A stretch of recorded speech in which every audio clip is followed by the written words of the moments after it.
everybody. Good afternoon. Start the stream here in a minute.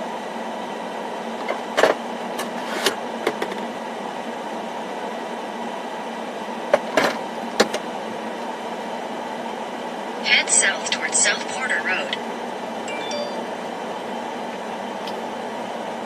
Figure out how to get out of this parking lot first.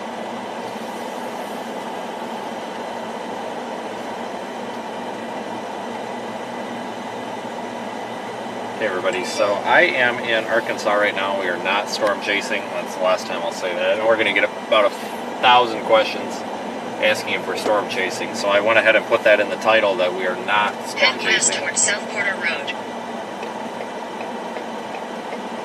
Turn right. Turn left onto the ramp. Take the I-55 North ramp on the left, then merge onto I-55 North.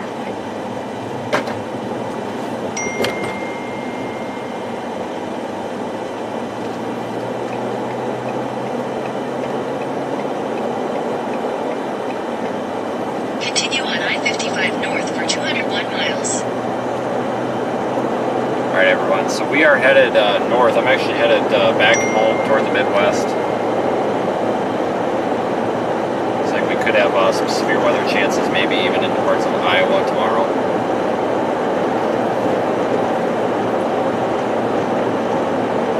Not heading down to the beach. As expected, that flooding threat is just not going to materialize, I don't think. Thanks everybody for joining me. I know a lot of people like these kind of road trips that we do, so I figured we would go ahead and go live, and I'll stay live for a couple of hours, or until the car gets broken down and we have to get it towed, one of the two. Transmission's about to grenade on this thing. So, in fact, I changed our super chat goal to from July expenses. Now it says new transmission, LOL. That's pretty funny. But it's not that big of a deal. There's a local guy here that'll put a transmission and a PTU in this thing for like $5,500. And for a brand new transmission with a warranty on it, I'm not going to complain. Just got to figure out which hole we're going to pull that out of. However, I did call one of the local transmission rebuilders to get a quote to see what they would charge to rebuild it, but oftentimes with these newer transmissions, it's just cheaper to buy a new one. Then you get a warranty.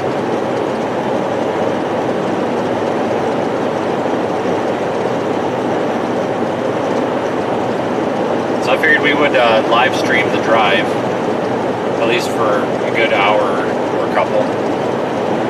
May have to stop here soon for some gas. I was able to get gas for $3.78 a gallon back there in Mississippi.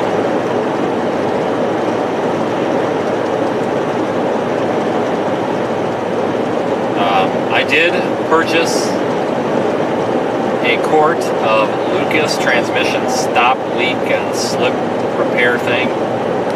Anybody that's also a mechanic knows about that stuff. It actually does work sometimes. Not necessarily for too long, but this thing was getting to the point where I couldn't even drive it, so I got a quart of that, dumped it in, and I'm not going to tell you if it's slipping anymore or not, because if I told you that it was not slipping, then it would start slipping again. But that's alright. Now it's just a matter of how quick can we get a transmission put in the thing. I don't think this thing books at that much time. I think it's only 8 hours of labor to replace it, so they figure $100 an hour for labor, probably $1,600 for labor, and however much the transmission is. So it could be a lot worse. But once we get that done, this thing will be good to go for quite a while. The motors in these Explorers, the 3.7s, not the EcoBoost. The EcoBoosts are crap, but the non-EcoBoost motors are actually really, really good. They're really reliable. This seems to be a pretty good motor. When I changed the oil in it the first time I changed the oil in it, super clean. Stuck my eyeball down in the oil fill cap, and I tell you what, the top half of the motor looks brand new in there, so no wear at all. So get a transmission on this thing, and we'll be good for 3-4 years. Welcome to Missouri. Yeah, I will never buy another EcoBoost anything. anything that I've owned, I owned an F-150 with EcoBoost. The turbochargers just go out on everything. I had 95,000 miles on a Ford F-150 with the EcoBoost, and one of the turbochargers went out. Not just like had problems, but like legitimately like went out.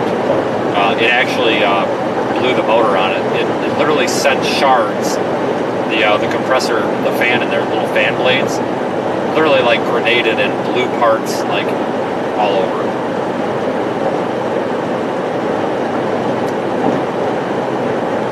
But yeah, thanks for the super chats, guys. I by no means expect somebody to come out of nowhere and be like, hey, I'm paying for your transmission. I just thought that'd be funny. Instead of saying July expenses, we'll just say new transmission, because that's pretty much what it's going to be.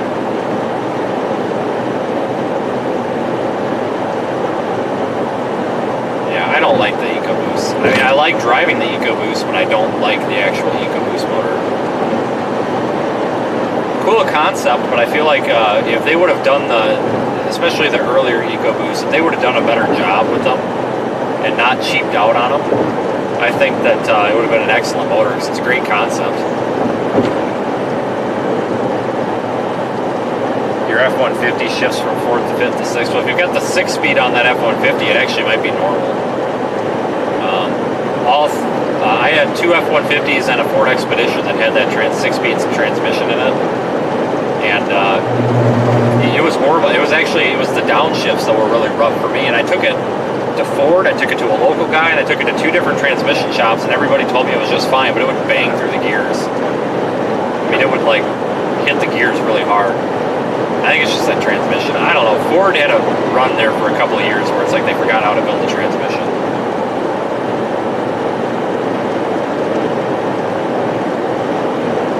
Oh, the 10-speed. Yeah. Newer one. Has the transmission gone bad already? Yeah, pretty much. Once they start slipping, you might as well just replace it. I mean, I put 100,000 miles on this car in a year, so it just doesn't make sense to baby it. We might as well just fix it. You can actually get a used transmission fairly cheap for this thing with like 70,000 miles. I found one for $1,000. And you're still going to pay somebody, $1,500 to $2,000 to put it in. But the amount of miles that I put on this thing, it just doesn't make sense to put a used one in here. I know a lot of people were suggesting used, which is a good choice, a good used one. But when you hammer this many miles on it, you might as well just give them all the warranty and be done with it. But yeah, that's the problem with Ford. It used to be Chrysler transmissions were garbage. Now it's like it's the Ford ones. But the problem, I think, with these transmissions is that, they build them to fit multiple vehicles. And if I'm correct, the transmission that's in this is also in the Ford Fusion, the Ford Escape. I mean, we're talking about transmissions that are built for small cars, and they're dumping it in a big Ford Explorer. Like, that's just asking for problems. I could do the transmission myself, but I just don't have the space to do it, and I get too frustrated with stuff like that, and I lose my patience.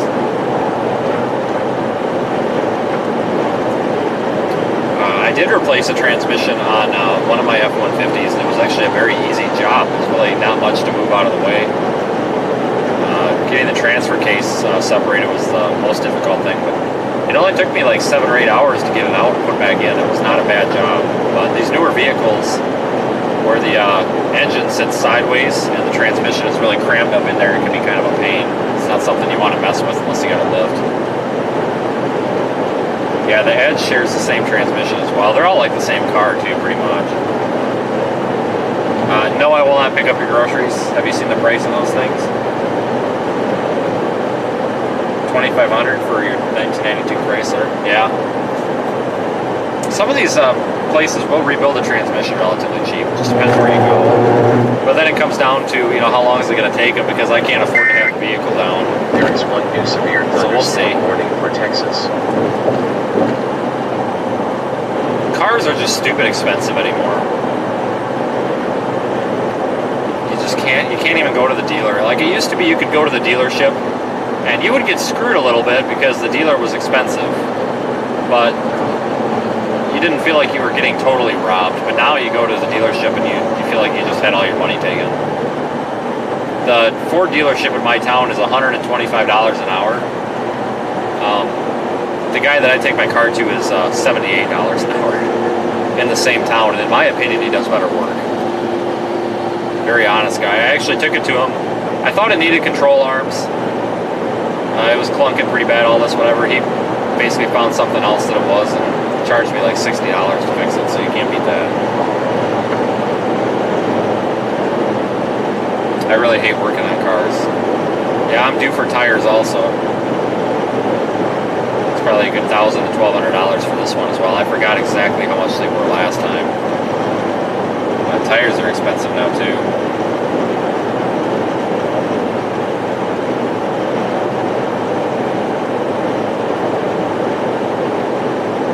It's really expensive to go to a dealership, which is unfortunate. But yeah, the small businesses, like the small shops, they stay in business because they charge less and everybody goes to them versus the dealer.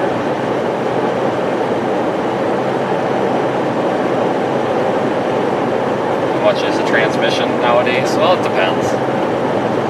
You know, if it's going in a vehicle, a lot of it's the labor costs anymore. You know, the transmissions aren't necessarily that terribly expensive. I think Jasper sells a rebuilt transmission or a reman transmission for like $3,500 bucks. That's a pretty common price. But a lot of times it's the labor rate that varies so much. Some cars might only take you 7-8 hours to get it in and out. Other ones might take you 2-3 days, depending on how much is away.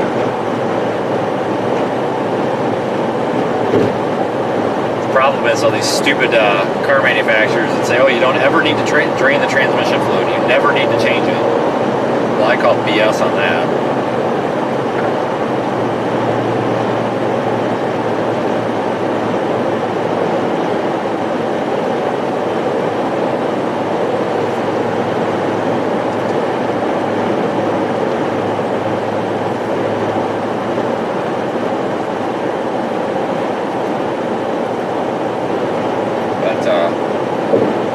Get it done before hurricane season. Going to the store. Yeah, I need a lot of things, unfortunately. But I appreciate the super chat. Thanks for watching yesterday, guys. That actually worked out really well when we had the severe weather develop there for us just in time for a little storm chase.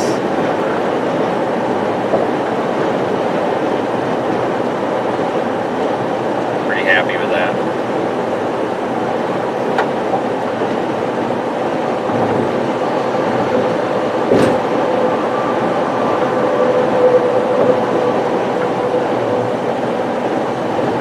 Yeah, we've got quite a ways home. I'm not going through Illinois because I don't want to pay their gas prices, so we're actually going to go up Highway 61, just west of the Mississippi River.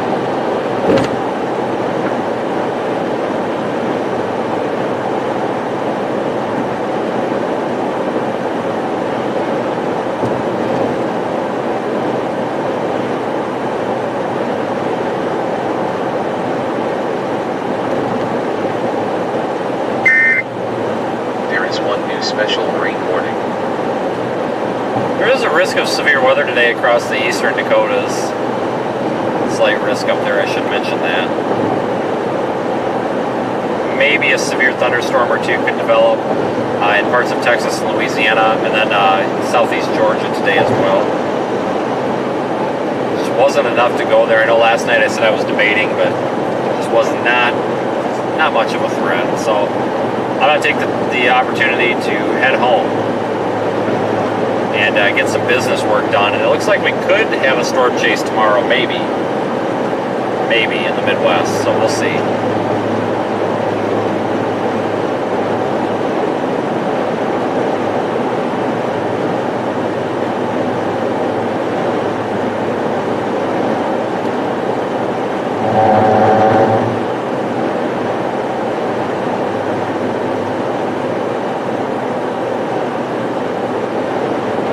Gas in Illinois, I don't know, it's usually right around $5.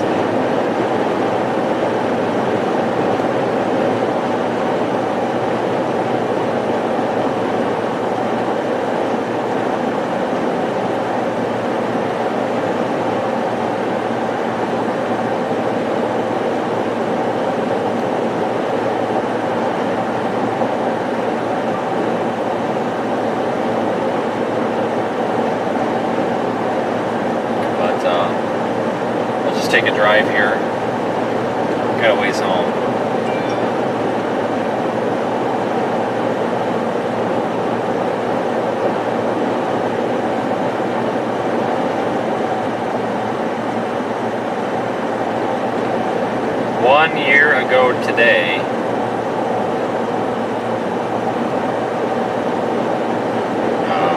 Right about this time too, I was on a tornado warning storm. Saw a really pretty tornado out there near Jewel Junction, Iowa.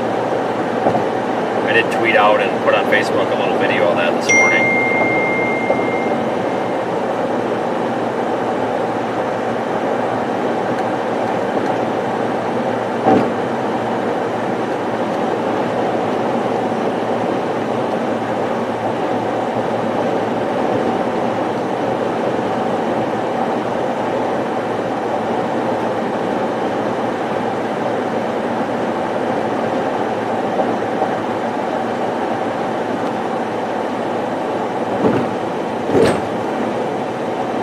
Nice day out today, but it's really warm. Car thermometer says 96.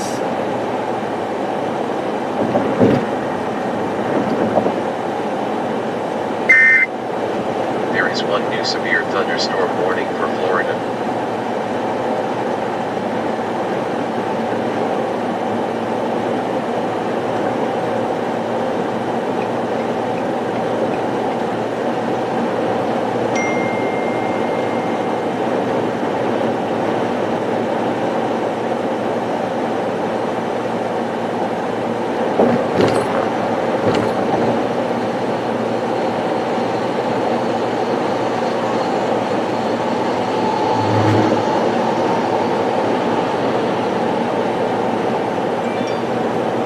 Forgot to get windshield wiper fluid again, which is a problem.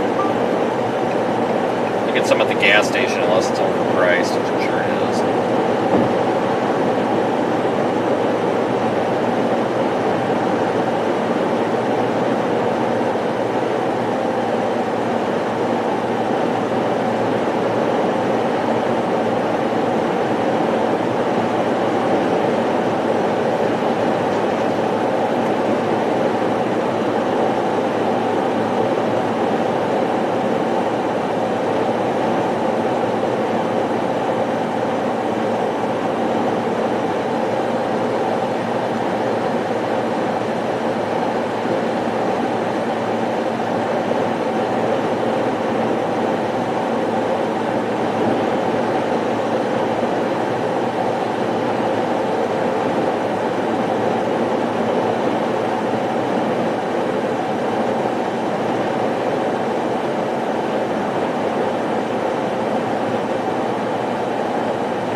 So we're down here in the Missouri boot heel. This is actually this is the Haytie exit. So this is really, really close to where the tornado on December 10th went through before it went up into Mayfield. It was inaccurately described as the Quad State tornado, even though it was two separate tornadoes. But regardless, I was out chasing that day. It was one of my more popular live streams. It came up right up through here, and it crossed, I believe, about a mile south of us. We drove right over the highway where it crossed. Just a minute ago.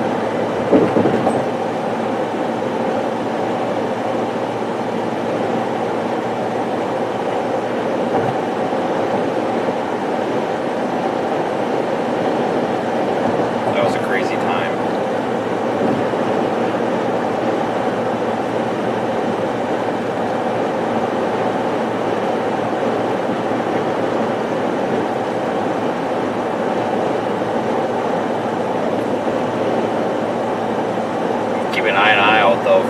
Cheap gas prices, because like I said, when I drove through Batesville, Mississippi this morning, it was $3.78, which is awesome.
stay on this road for quite a while.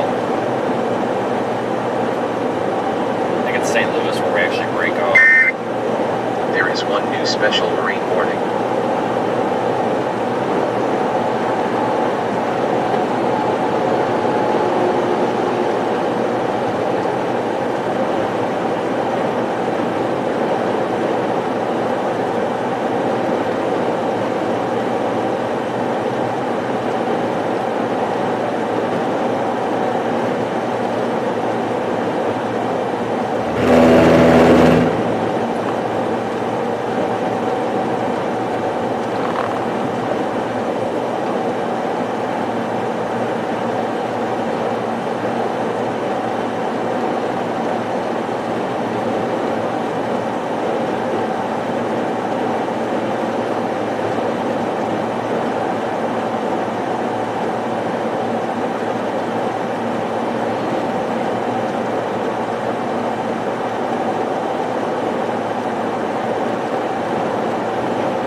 Thanks for the super chat there. I see one popped up. The chat, I think, was frozen there for a minute. Now I'm getting a bunch of messages all of a sudden. So thanks, guys, for supporting the channel. I've got something in the works that may or may not be of your interest. I don't want to give too many details until I figure out how it's going to work, but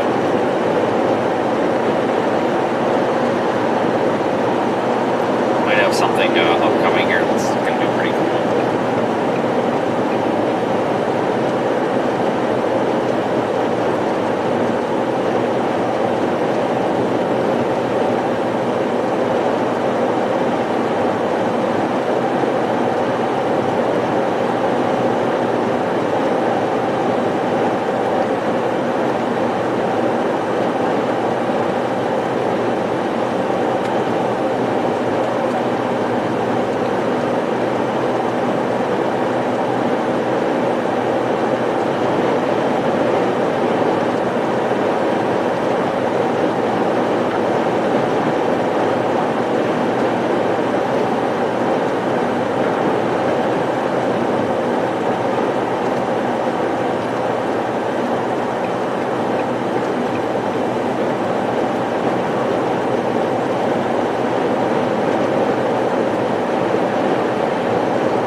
Flash flood warnings being issued out in Utah.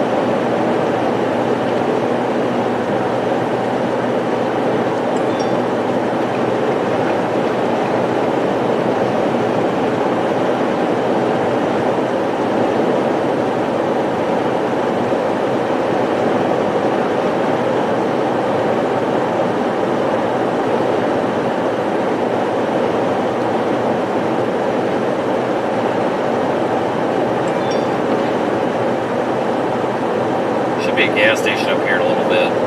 Hoping the gas is reasonably priced. I didn't even pay attention to what it was there in Hayti.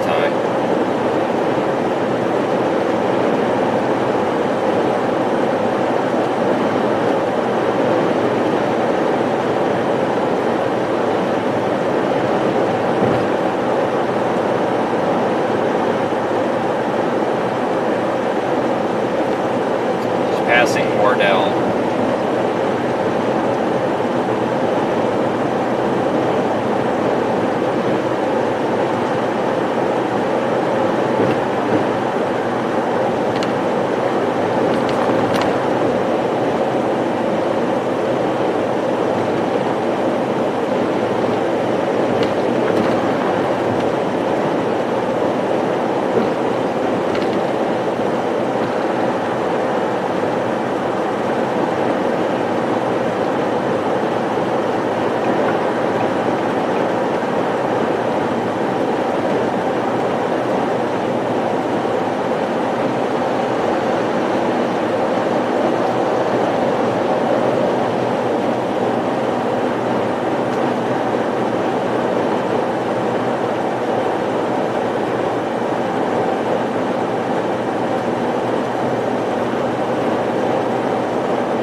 so we'll be stopping here shortly.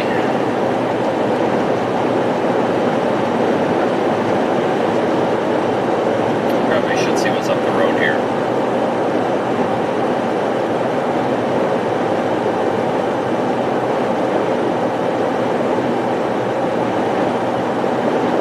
I know there's not much right through here.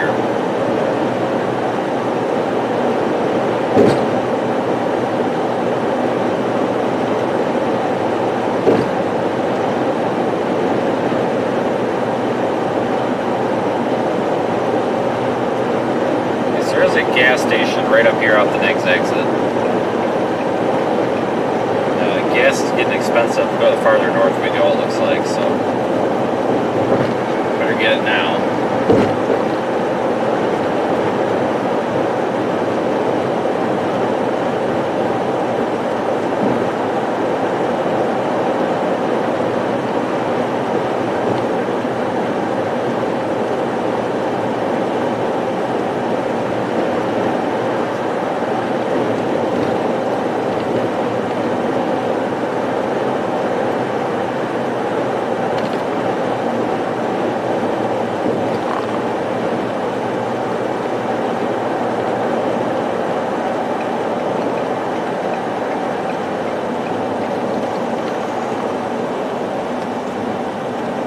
We'll go to the Casey's.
$4.19.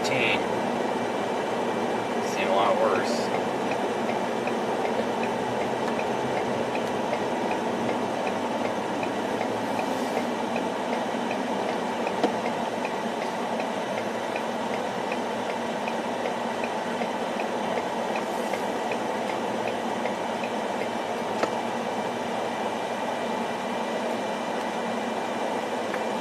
Alright, let me get some gas and run inside quick. I'll be right back.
Nice.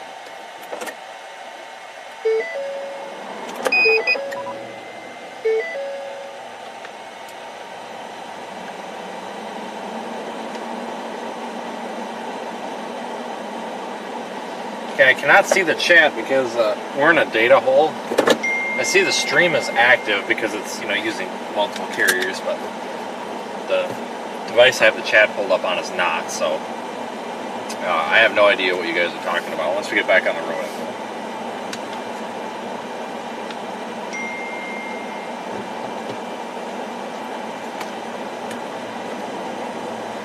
Head northwest on US 61 north.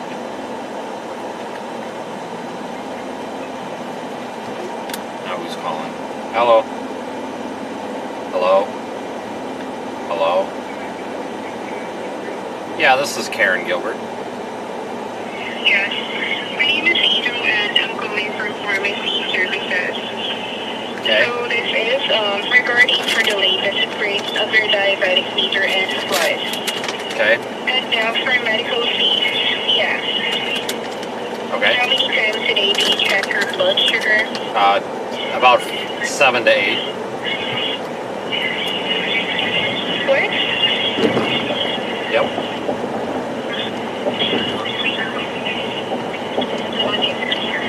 Okay. Wow, that was rude.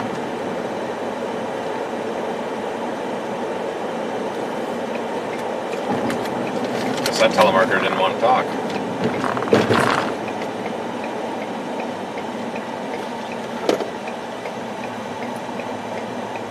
I still have no idea about the chat. Give me a minute here, I'm sure it'll come back up.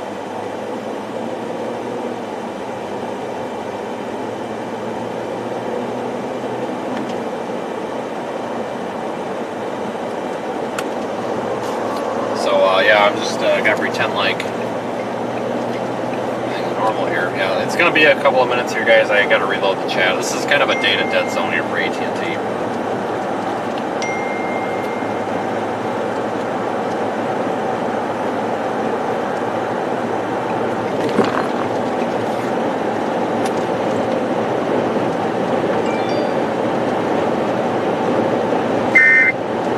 At least the stream's working. Bonding and everything. God, what is going on?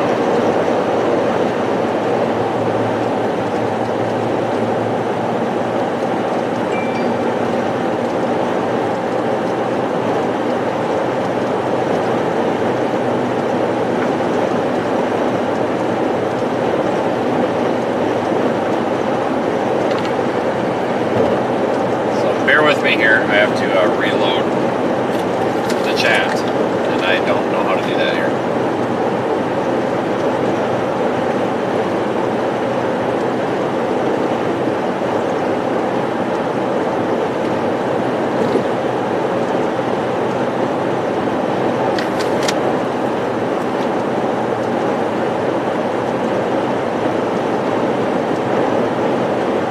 There we go.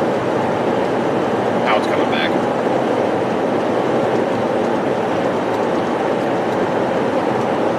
Okay, we're back. So the lady in that gas station didn't like me.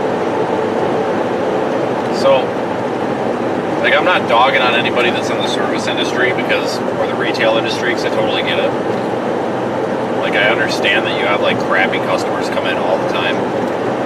But what seems to be happening a lot lately, like this lady, you know, normally you set your stuff down and they're like, hi. But this woman was staring at me, like she was staring through my face with these really angry looking eyes. It kind of creeped me out a little bit. So I asked her how her day was, and she grunted. She just went, "Grr." I was like, okay, me too. And then she didn't tell me what my total was, and the display wasn't working, so I said, how much does it come to? And she goes, it's on the screen. And I'm like, oh wow, you do talk, okay. So I'm like, well, the screen's broken. She goes, ugh. And then she walks around from behind the counter, takes her fist and goes whack on the credit card thing, and it starts working, and she goes, you have to hit it. I said, you should put a sign there that says you have to hit it. And she thought I was being sarcastic, and I was actually just trying to be funny. And she's like, no, we will not do that. I'm like, oh, okay, sorry. I tried to make her laugh. I tried to make her day better, but she didn't. She wasn't having it. She was just super serious. It was like boot camp in the military. Like she was not having any jokes inside her gas station. Like no fun was allowed in there. No fun allowed.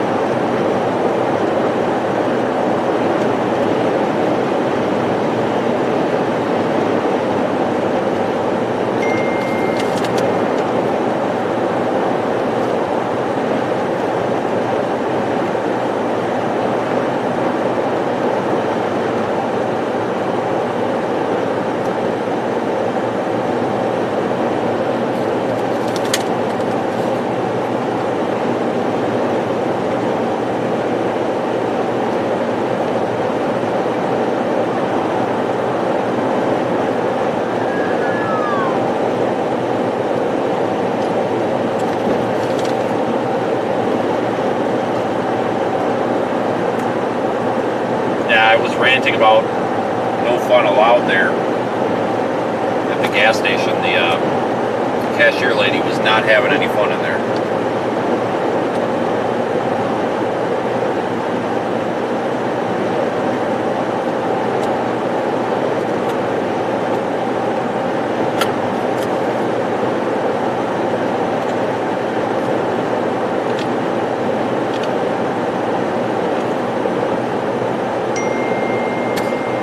Also a guy in there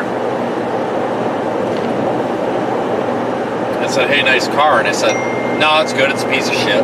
And I just started walking away. And he's like, why? And I said, transmission slips, needs a new one, it's a piece of crap. I said, do you want to buy it? And he just like was staring at me like I was the weirdest person in the world. I said, seriously, I'll sell it, you want to buy it?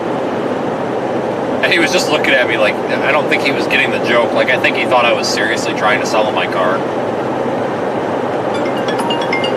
Oh boy, transmission people here. Hello. It is.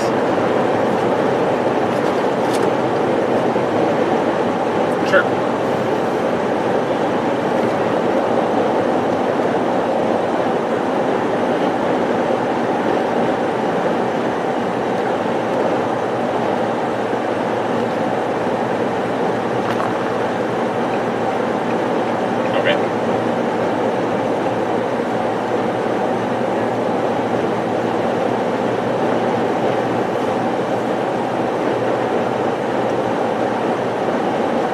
Shit, that's like half of what I thought it was going to be, because I called Ford and they're like, yeah, LOL, $11,000, and I'm like, yeah, kiss my ass.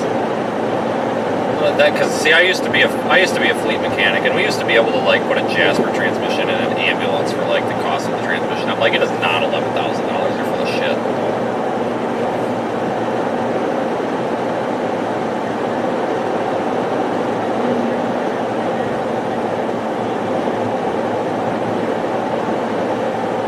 Yeah, I'll take whatever I can get. So I'm actually a storm chaser. I contract with a lot of like news media and stuff, and I put literally 100,000 miles on this thing per year. So I'll take. So it's like it doesn't even. I was looking at used ones, and yeah, you can get a cheap used one, but it's like for that many miles, you might as well just put a new one in it. Excellent.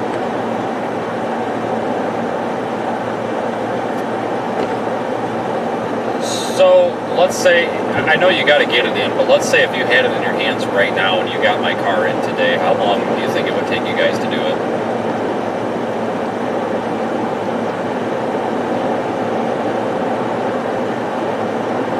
Okay, even, all right, so are you talking about you would need the vehicle before you got the transmission, or would you want to wait?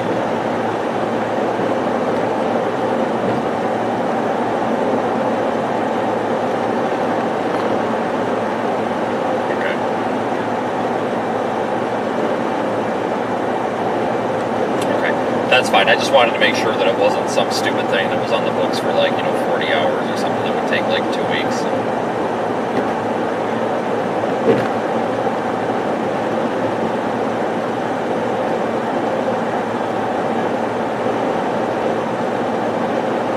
Okay, I can give you guys a call tomorrow and give you all that because I want to get that done ASAP because we're getting into hurricane season. And if I don't have a car, I'll be intercepting a hurricane on a bicycle. So. All right, I appreciate it. Thanks. All right, bye. All right. Got a transmission. Well, 2 to 3 weeks. The problem is they're all 2 to 3 weeks away out. But that's okay. We'll see if we can baby this thing. If we have to chase in a rental car, we have to chase in a rental car. So be it.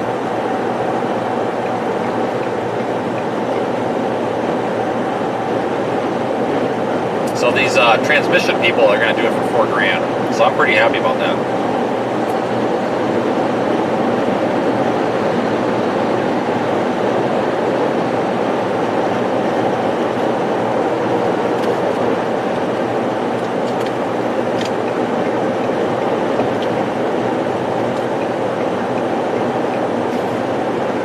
Happy $4,000 for unlimited mile warranty on a 3-man transmission, new transmission. Heck yeah.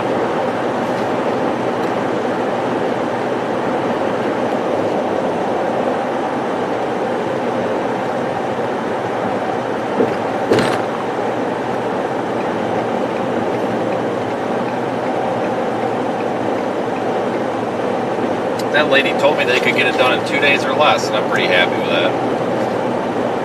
Like I said, she said it's 2 to 3 weeks out, which is a little bit of a problem, but maybe this thing will hold in there. Like I said, may have to chase in a rental car,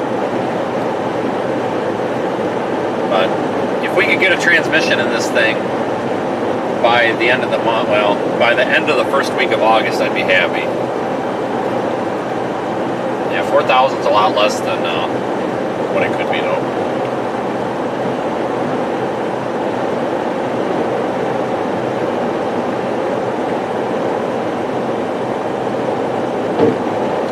Rental cars are really expensive, though.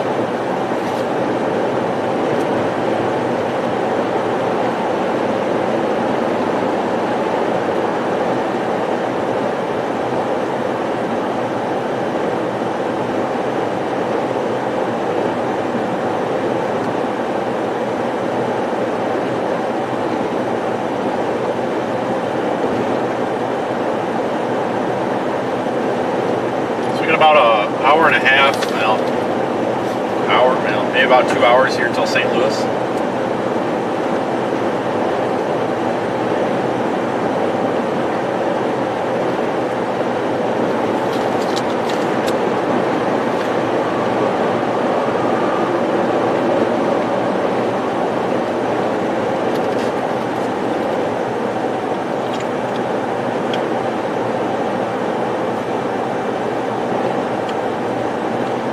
Actually, we got a couple of things here that we might have to do.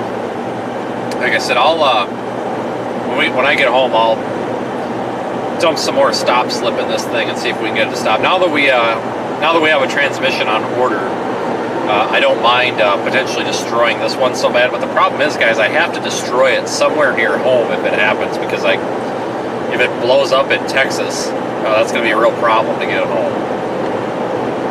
So, what I plan to do is dump more stop slip in it. And if we can baby this thing for another couple of weeks, so be it.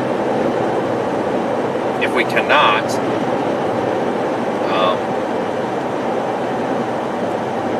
I'm going to call good old Progressive Insurance and ask them if they'll give me a rental car, which you know what, they might, because I've actually had mechanical problems before, and I've talked really, really nice to them, and they've paid for a rental car. Like, no kidding. Like, that's what I absolutely love Progressive.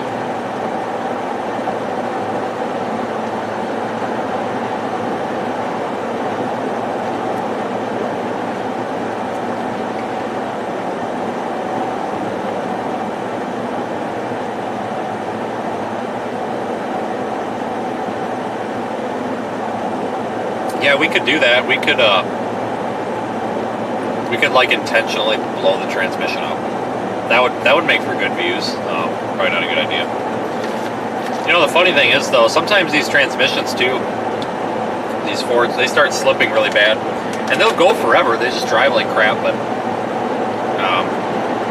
it's becoming a problem because if I go to pass somebody and I mash the pedal to the floor, sometimes it skips and it doesn't engage the gear, and then you look like an idiot because you can't pass some of them. You just look stupid.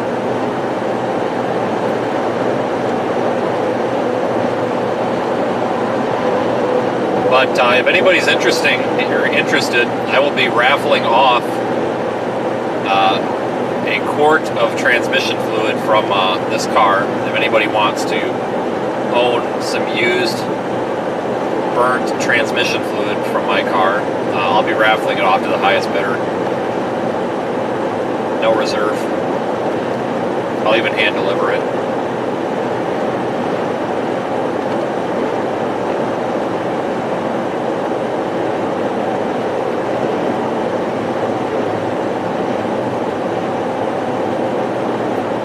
Yeah, maybe that's what we should do.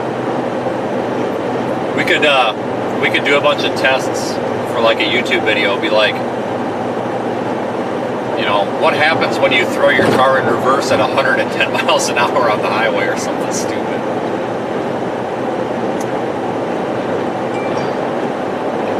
That would get views.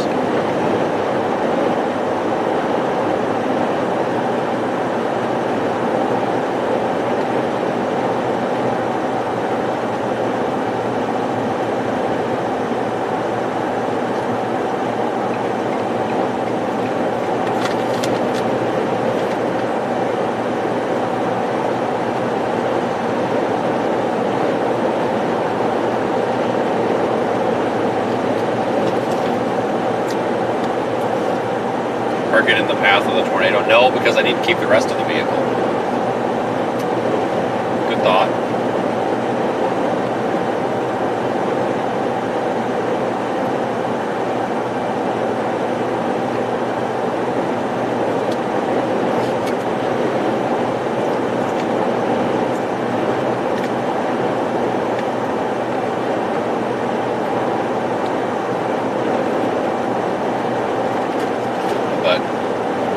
You know, I would like to take this to my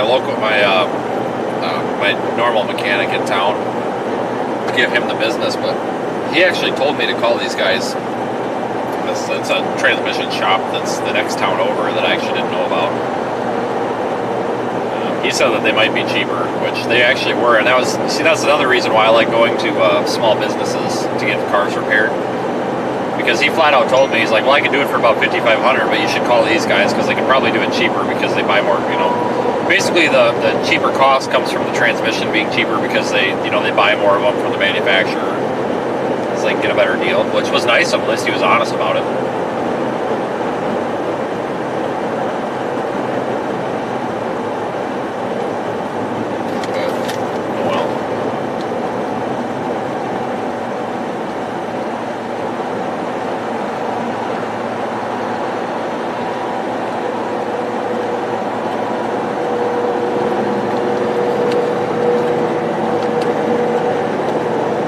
I do like these Explorers, so they do drive nice, but they are known to have transmission problems. And honestly, almost every Ford from like 2013 to like 2018 was known for like major transmission problems. It seems like.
Yeah, 2012 was a good year.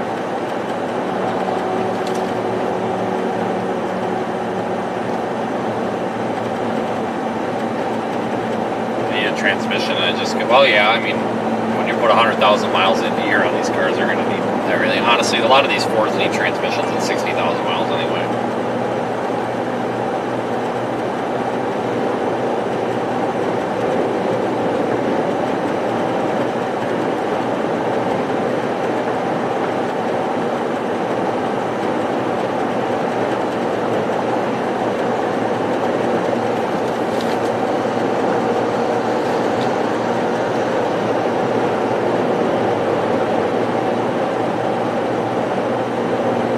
Yeah, we just got the car, but I put almost 40,000 miles on this thing though since the beginning of May. So just hammer the miles on these cars. That's why, like, if the motor ever has serious problems, I'll just put a motor in it with a warranty, and at that point you pretty much have a new car.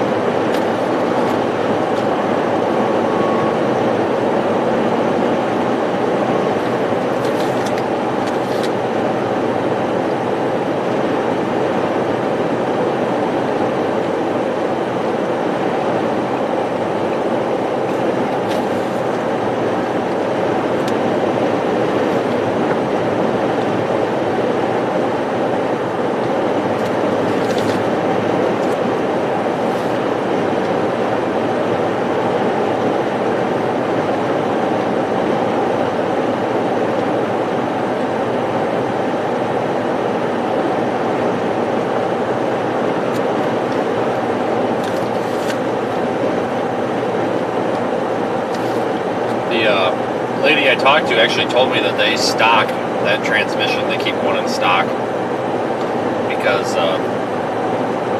it's so common to replace. But this being the service vehicle, the police interceptor, it's technically not a Ford Explorer. It is slightly different. You can put a regular 6F35 or whatever it is transmission in this, and it'll be just fine.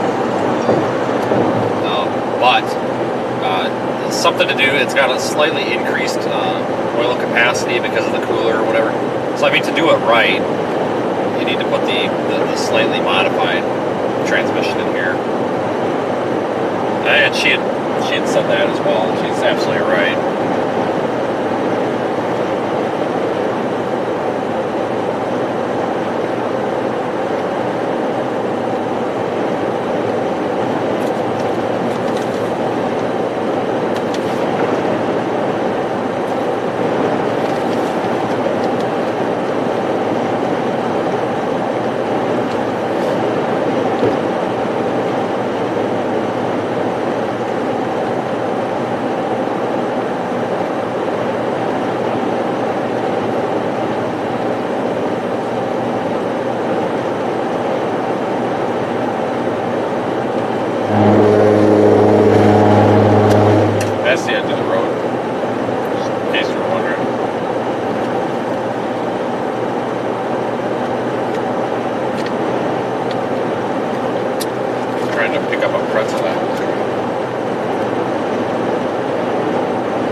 I lost the chat window again, guys.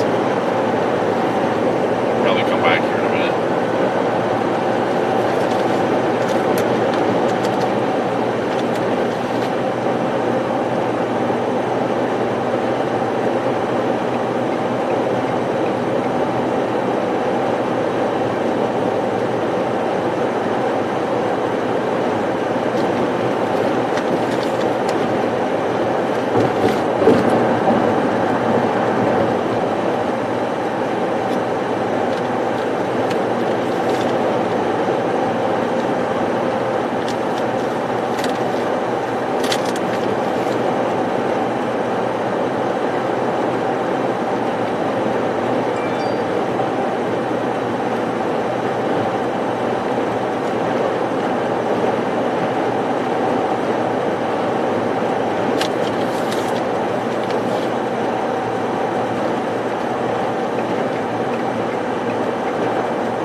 Poplar Bluff exit here.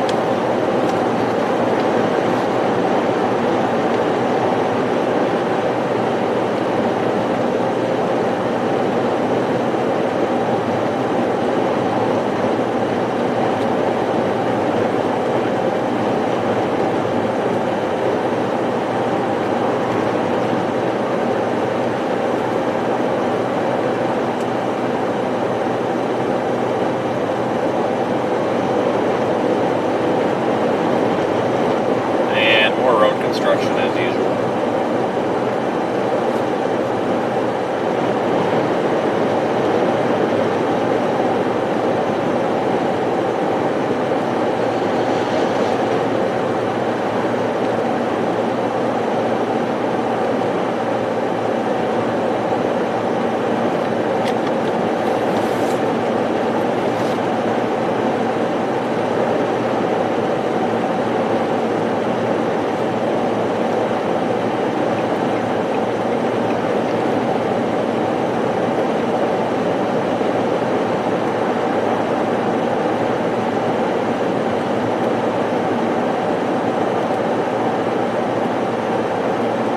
Yeah, it's warm up here. Feels really hot.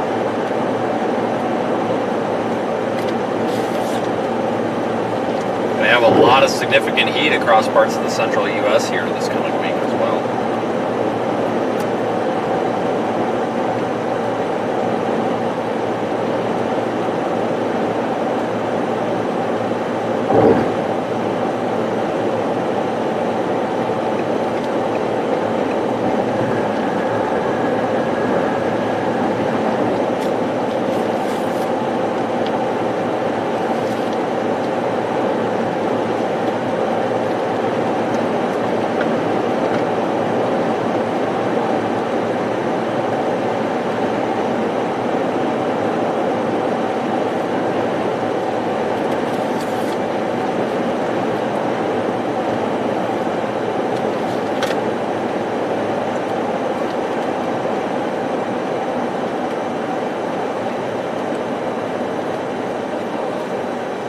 I remember coming through here. It's down to one side of the bridge here.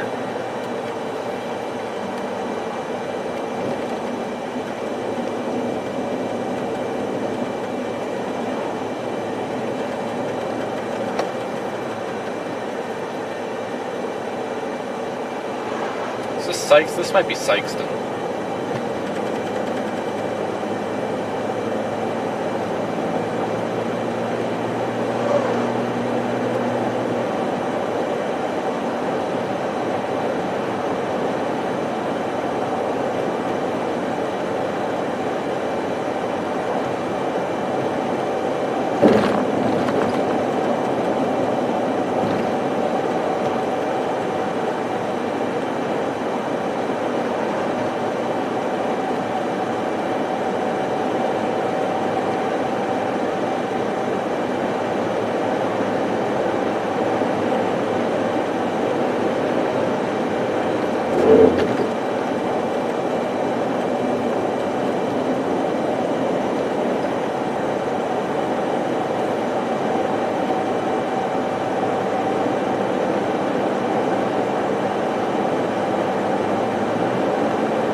I'm actually headed home, guys. May have some storms to chase near home tomorrow. I'm not 100% sure on that yet.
several of you people anyway, really like the watching the drive.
Probably should take a look at the severe weather status right now.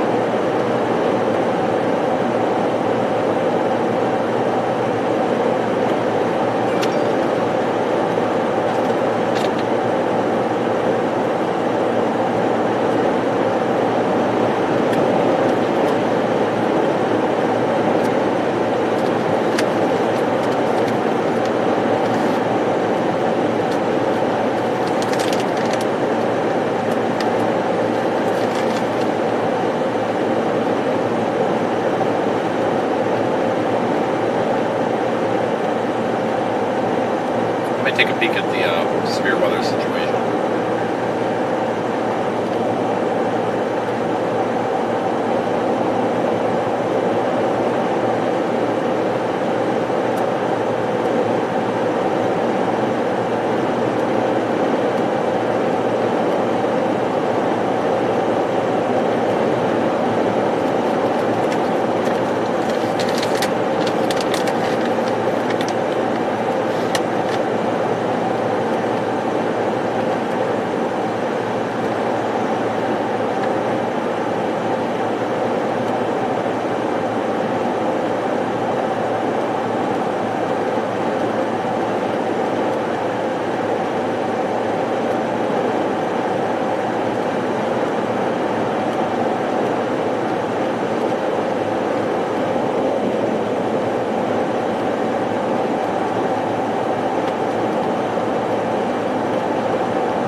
So there's a slight risk for severe weather in eastern North Dakota, west central Minnesota right now. No severe thunderstorm watch in effect.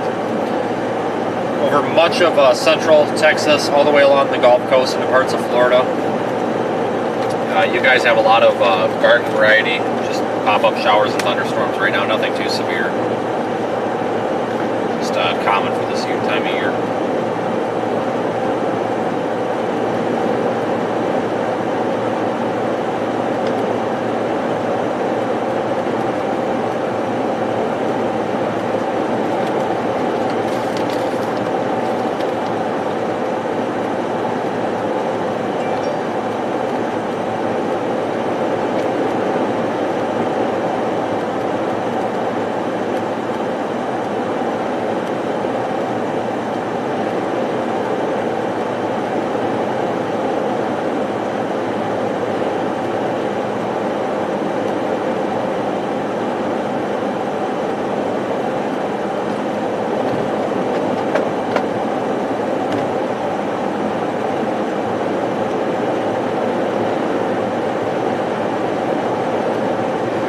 Down at all? Well, it depends where you're at.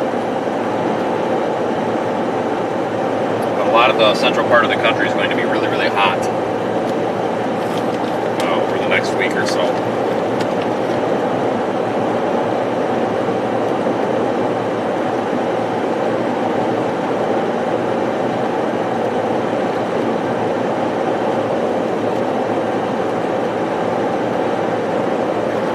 Yeah, the tropics look pretty quiet here for the next couple of weeks as well.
Up I-55 right now.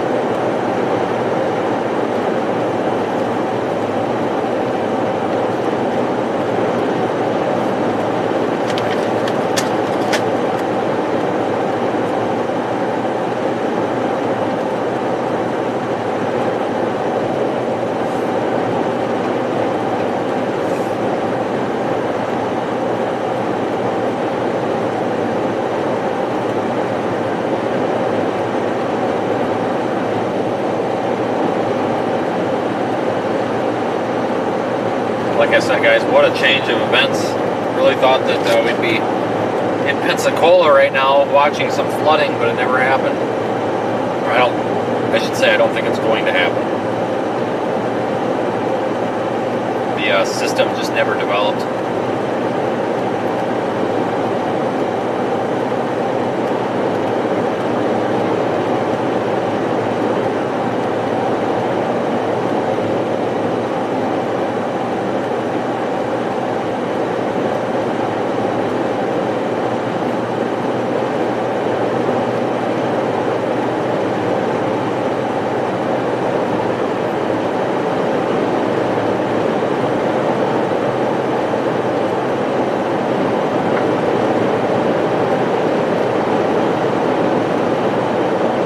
Might have some more severe weather here later this weekend into early next week. It's kind of hard to predict a lot of times with these ridge patterns this part of the summer. But likely the upper Midwest will continue to have some bouts of severe weather, and of course we'll be there for them.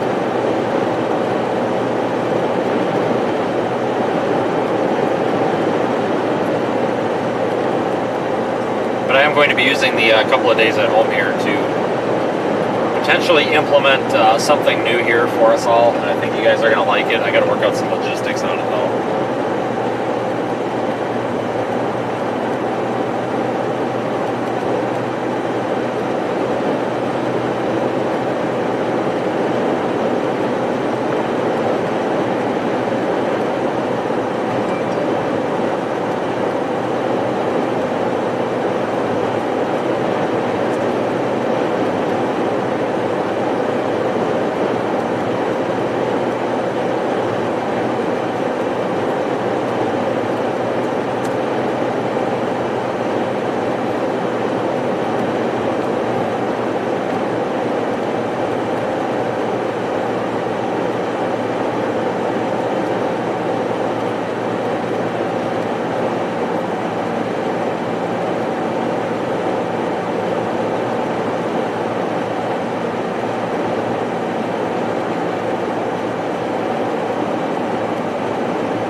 on, car, shift. There we go. It helps if you yell at it.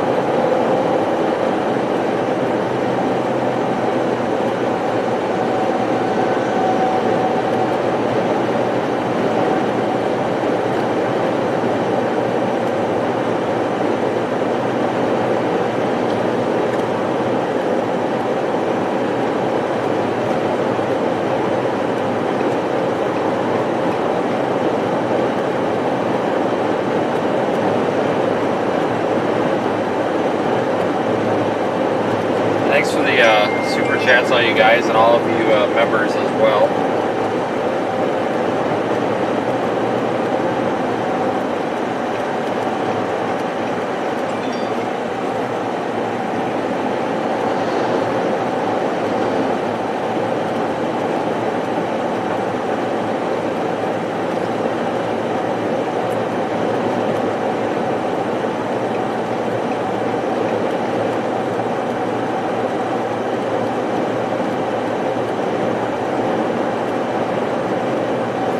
We got lucky yesterday, though, with those kind of surprise severe thunderstorms that popped up there in Mississippi. Otherwise, we would have been one heck of a wasted trip. But that made it worth it, because honestly, I probably would have went down for that anyway. I really do like chasing in Mississippi.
Seems to be getting warmer the farther north we go here, too.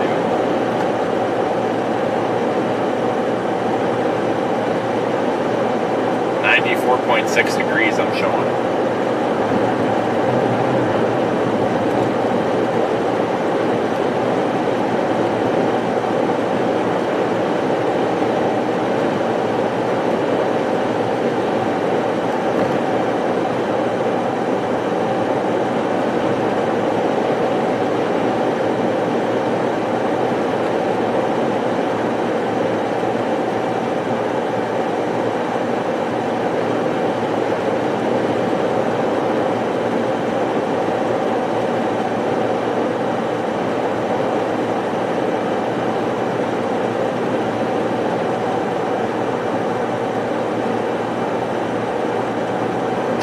If I'm not out storm chasing at all this weekend, I'll probably do a live stream regardless. From home.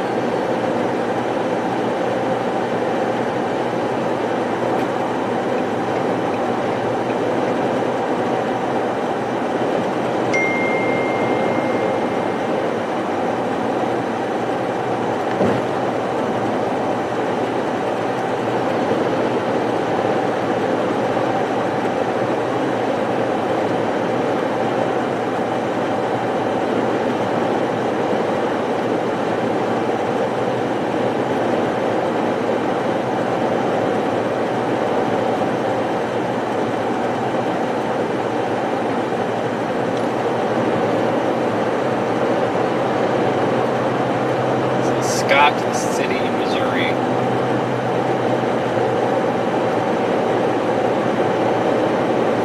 I kind of like this drive. It's about 45 minutes longer for me to get home versus driving through Illinois using like I-55 or whatever.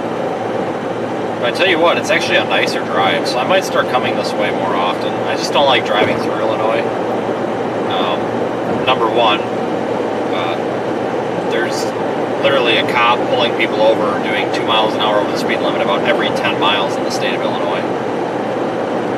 Like, no joke. And someone with the Illinois State Police, like, they just pull everybody over for everything. I mean, it's ridiculous. I mean, any other state, you're fine. I mean, hell, see people doing 15 over in a lot of these other places and they don't care. But in Illinois, if you do 5 over, oh my God, you are one hell of a criminal. And that's not only the cops' fault, that's the administration's fault, but still. And then the gas is expensive. I like Illinois, the state. I just don't like the infrastructure. It's very expensive. And I just get bored driving the same road all the time. So I think I'm going to start coming this way for a while because it's really a nice drive, a much nicer drive.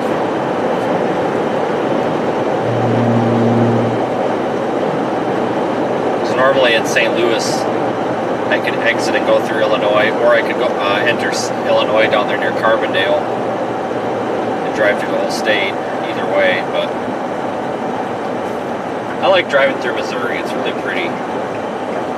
Arkansas, I like driving through Arkansas too. Those are some of my favorite states to drive through. A lot of the Tornado Alley, the Great Plains states are really boring to drive through. I mean, there's still pretty scenery, but you just drive through them so much, it just gets old.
Till we get into Iowa yet.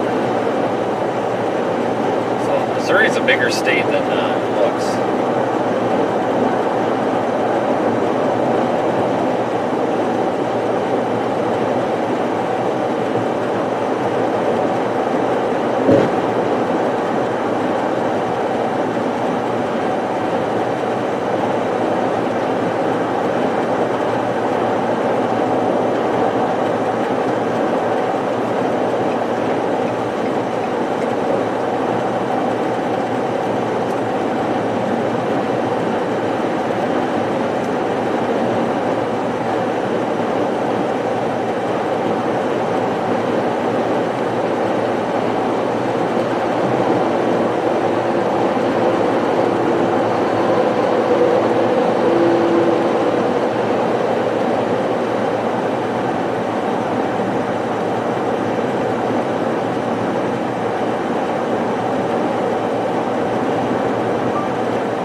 miles to St. Louis.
Past exit 99.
Joining me, everybody. We are live, just driving. A lot of people have been requesting that we start streaming some of the drives more. Kind of taking a peek here on radar, making sure there's not anything going on anywhere that I need to talk to you about.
Alright, so, I don't think there's really anything else going on anywhere too crazy.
There on the side of the road.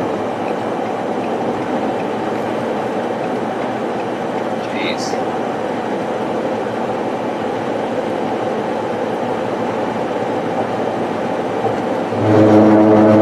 That's the side of the road.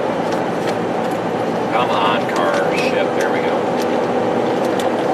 I'm so used to driving this thing with the transmission slipping. When we get it fixed, it's going to be like a brand new car.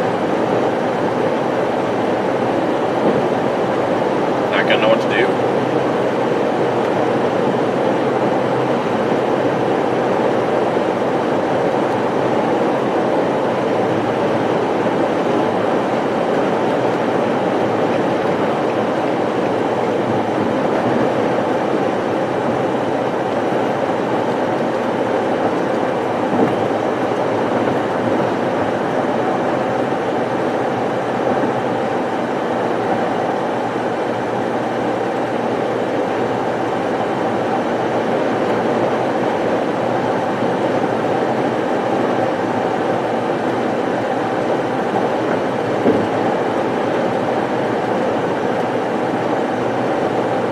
If you are new here, we do have a Discord server. I think everybody knows about it though. We see all of our regulars are in the chat.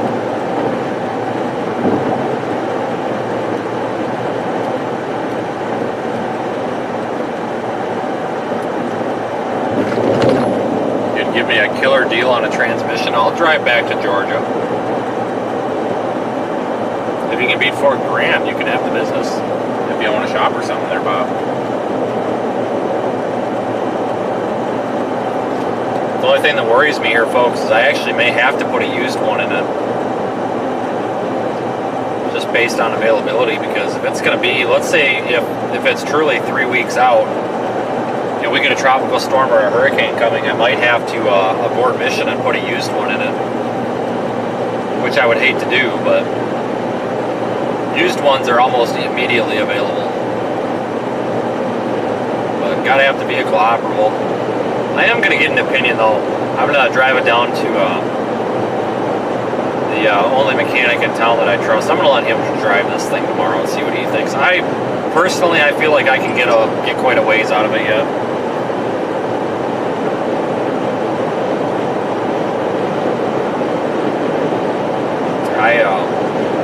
Like I said, I've driven stuff with bad transmissions for a long time. And this thing is not really banging through gears. It's just slipping and shuddering a bit. It's not that terrible bad. I probably should try flushing the fluid out of it and putting totally new fluid in it again, just for the heck of it. See if we can squeeze a couple of weeks out of it so that we don't have to take it out of service. Because the lady at the transmission place told me they'd only need it for 2 or 3 days. She said they could probably do it in 2 days or less, but if something went wrong, 3 days. So I'm not worried about actually getting it fixed. It's just waiting for the parts. You run a shop in Carrollton. Well, I tell you what, if maybe I need to get a hold of you. I don't care where. I'm down in Georgia. I have to actually get back down to Georgia sometime this month anyway to talk to Radar Omega.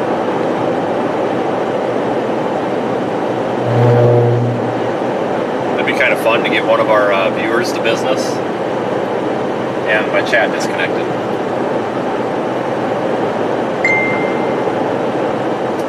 I would actually, if I still had a garage, I would definitely replace the transmission of this thing myself. It doesn't look too bad. I think she told me that it's it only books for like 9 hours to take it in and out. But I'm not going to do it on the road.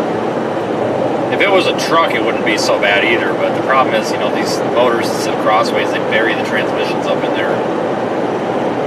You probably got to take the subframe down and all this other stuff. So it might even need an alignment when it's done too. I have no idea.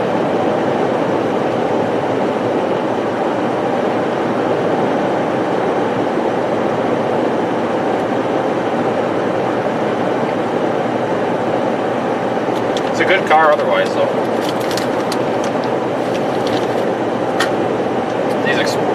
These Explorers are junk transmissions. And they get dogged on all the time, too. I mean, even I drive it pretty hard. I baby it when I'm not chasing, but a lot of times when you are chasing, you can't help it. You gotta floor it. My chat disconnected again, guys. Sorry. Not sure what's going on. The computer is just not liking me today.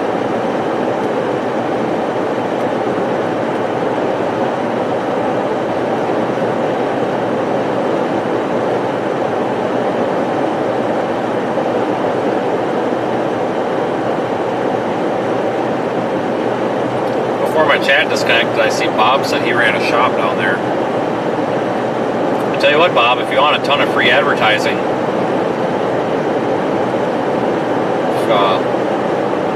we'd probably work something out. I tell you what, I'll put your name. I'll even put a picture of you all over the side of this car if you want, without expecting much in return. I think it'd be neat to have some of our viewers, you know, work on it. That'd be kind of cool, just for the fun of it.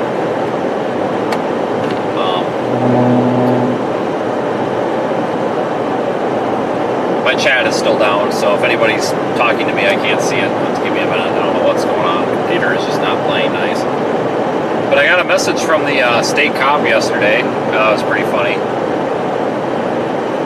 That the Mississippi state cop that came up to talk to us there, that I totally thought was pulling me over for going way above the speed limit. If you were on the stream yesterday, you saw that. He actually messaged my Facebook page this morning and introduced himself. He says, "Hey, I'm the cop that stopped to talk to you." I'm like, "Oh, no kidding."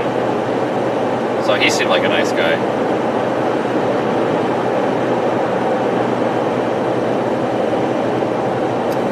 I got the chat back up on the second screen here. It's not loading on my computer. I see we've got a couple of people at Super Chats. Thanks, folks.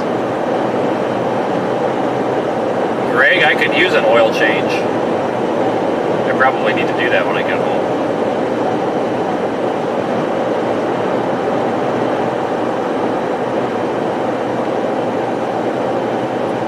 Yeah, Bob, if you want to go ahead, I'll be on. I usually do check Twitter messages.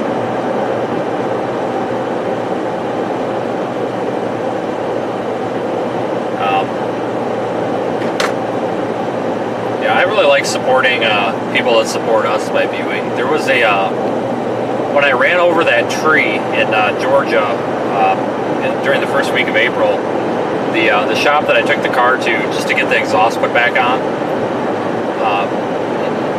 I don't know, they super nice guys, and I think they cut me a deal because I actually left my live stream going while the car was in the shop. And I told them too, I said, I can't end this, you know, somebody's paying me to have it. I said, I'm going to leave this camera running. And they thought it was the coolest thing ever. But they cut me a hell of a deal. They charged me $100 to replace the entire exhaust on that car. Not the catalytic, but everything from the catalytic back. So it ripped off the tailpipe, not the muffler, but the tailpipe. And the guy's like, well, I could just put, you know, a tailpipe on there. He goes, but I've got a muffler here. Do you just want me to, like, replace the whole thing since it looks like it's rusty and crappy? And I'm like, I said, well, yeah, how much? You know, and I figured he'd be like, yeah, $300 or something. And he's like, I'll just do it for $100. I'm like, you've got to be kidding me. And he told me, he said, if you write a review on Google whether you like, he said, if you think that I did a crappy job and the service sucks, go ahead and say the service sucks. He goes, but if you really liked it, then say you really liked it. And I said, well, that's fair. And I wrote him a good review because they did good work. In fact, Brandon actually also ran something over and broke his exhaust, so he went there the next morning. So that's always appreciated. Carrie's in somewhere. Okay, Carrie was talking to me, but there's no audio. Why? Stand by.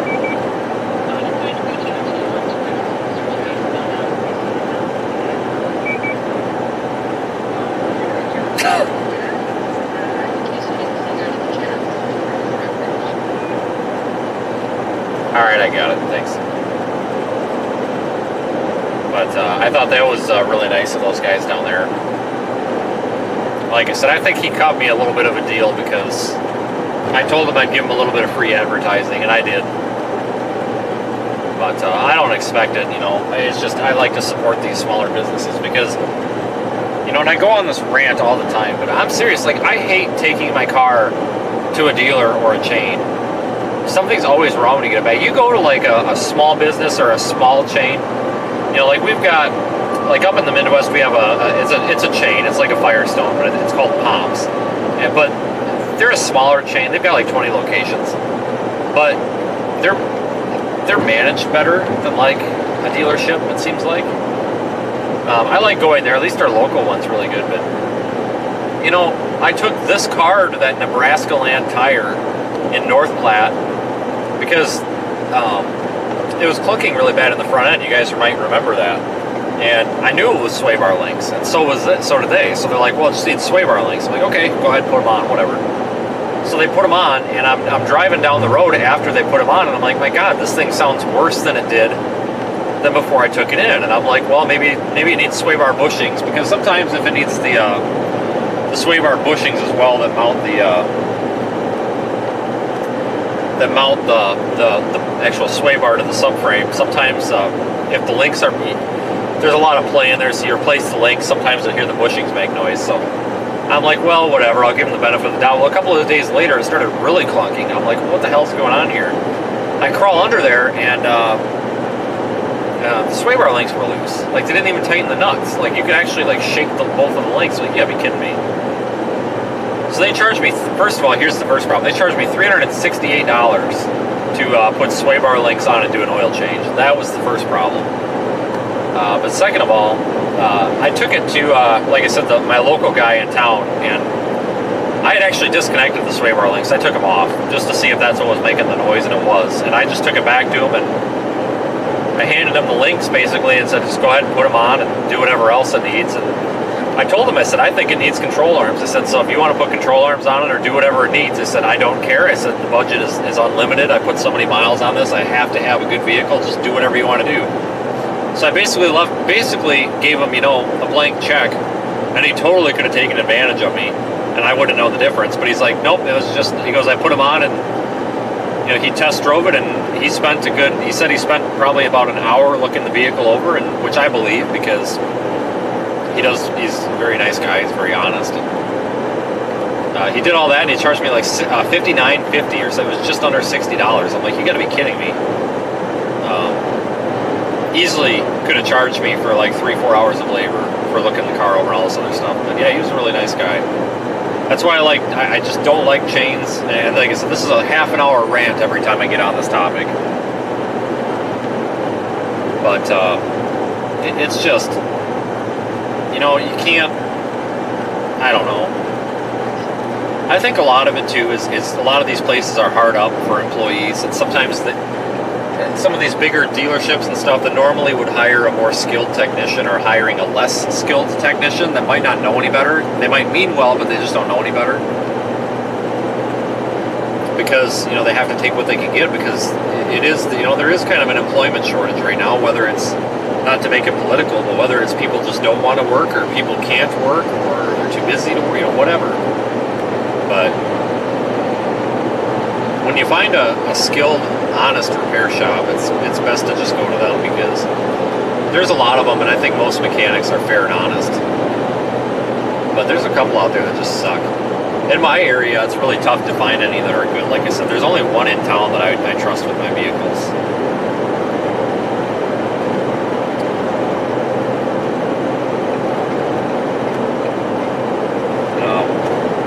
But the nice thing is, too, a lot of times these smaller shops will actually stand behind their work, too. There's a friend of mine in near Rockford. Well, he's become a friend of mine because he's worked on so much of my crap. He's really good too. When I lived in Illinois, I used to take my vehicles to him. He runs a shop in Belvedere, Illinois, which is just east of Rockford, like 15 minutes. And he's been very honest too. Very nice guy. He screwed up a radiator job, and he screwed it up unintentionally. I mean, honestly, anybody would have made this mistake. But I used to have a Ford Explorer, the same thing that I'm driving right now, but it was blue instead of brown.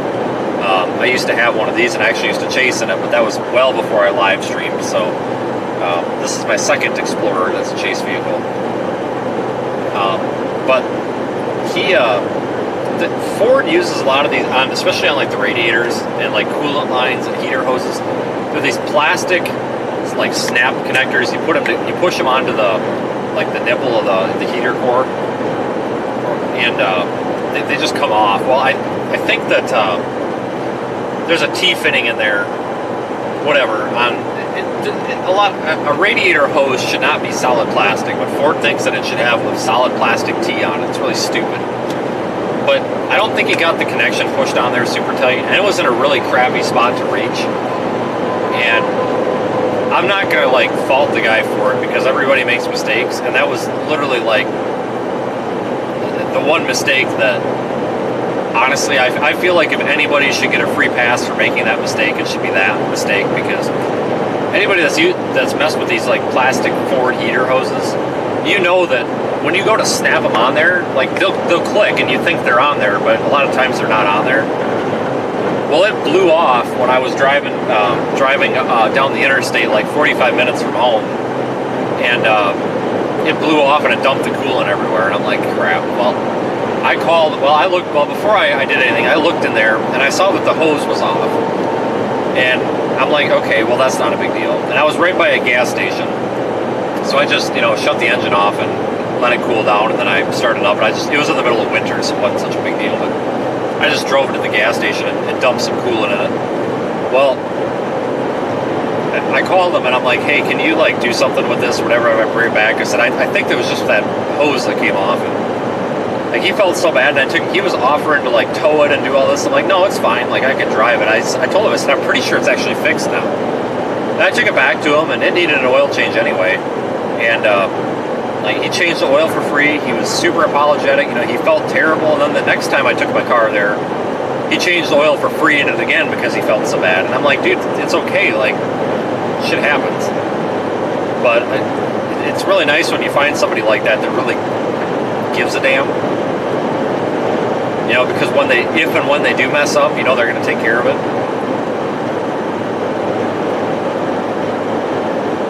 And I know a lot of people get so upset, because I used to work on school buses and ambulances when I was a mechanic, and so I was always working in a fleet, so I never had to deal with customers, but I had to deal with crappy management. And what people in management don't understand is that a lot of times, let's say for example, and I'll use my example here, and I can actually say this. I asked my lawyer if I could say this crap on my stream, and he said I can. When I worked for Star Ambulance in Freeport, Illinois, that dump of an ambulance company, somebody would bring me an ambulance and say it's broken. I'm like, okay, well, what's wrong with it? So it's overheating. Okay, it's overheating. All right, well, so you'd look through it, whatever, and they were all 7.3 diesels. Not really much would go wrong with them. Sometimes it would be a stuck thermostat, sometimes a radiator leak. Okay, well, here's an example. This crappy ambulance with 450,000 miles on it has a radiator leak and it's overheating. Okay, so nothing else seems wrong with the ambulance, but I can't test drive it for very long because it overheats immediately. Because it's losing pressure, it's blowing coolant out of the bottom of the radiator, like pressurized coolant. So you can't test drive it very long. So you go to the owner and you say, okay, it's going to cost $250 because I need to put a radiator in it. You put a radiator in it, and then you realize, well, the heater core is also leaking, but you didn't realize that the heater core was leaking because you couldn't drive it long enough to basically get enough coolant to drop through it. Because basically the coolant wasn't making it into the passenger compartment through the heater core. But the heater core started leaking, I think, right about the same time the radiator started leaking. So you didn't notice it as much because all the coolant was draining out of the vehicle before it had a chance to leak through the small pinhole in the heater core. And I'm like, okay, well, the radiator's fixed, now we need to put a heater core in it. Oh, well, that's BS, blah, blah, blah, you don't know what you're doing. And it's like, no, I do know what I'm doing. But a lot of these people, that's why you always got to be nice to mechanics, because sometimes you take a vehicle in for a problem, and you'll fix the problem, and then either that fixing the problem will actually cause another problem, or there's another problem that you cannot diagnose with the broken problem. But another example was, this is really, really dumb, but we had a vehicle that was burning through alternators. And this is how petty some people can be, but I imagine there's customers like this too. And I know a couple of friends that work at Chevy dealers, and they tell me they have this problem all the time with nasty customers. But perfect example, I had an ambulance, they're dual alternator ambulances. One of the alternators was going bad. It actually had a code for it had a separate code for the primary alternator with low voltage. I'm like, okay. So you go to the owner or customer, whichever, in my case was the owner, and say, okay, it needs an alternator. There's two of them on this vehicle. They are both original. There's 450,000 miles on this vehicle. We need to replace both of them because the second one is probably going to go out, and it's so much cheaper and easier to replace it right now because the thing's tore apart. And the answer almost always is no thank you, because either the customer's cheap or your management doesn't care. Management declined, whatever, so I throw an alternator in it. Guess what happens? I'm not kidding you, a week later, it's got a code for low voltage on the lower alternator. I'm like, okay, and that's the one that's a pain in the ass to get to because you gotta take the upper alternator off. I'm like, well, this is stupid. So I go back, and of course they're complaining because the alternator is working. I'm like, whoa, stop complaining. The one that I fixed and put in is working great, but the one that I told you that also needs to be repaired is now bad, which is pretty common. A lot of times with electrical systems, things are touchy, especially alternators, batteries. Sometimes a poorly functioning alternator will not necessarily be realized, especially in a dual alternator system, until you put a better one on there. But anyway, whatever. So I go and I tear this thing down, and I go to put an alternator on it. But, I just get my ass just chewed for weeks on end because I'm such an idiot for not knowing it was broken and blah, blah, blah, and it was like that, and I should have fixed it. And it's like, but you told me not to fix it because you didn't want to spend the extra $200 to put an alternator.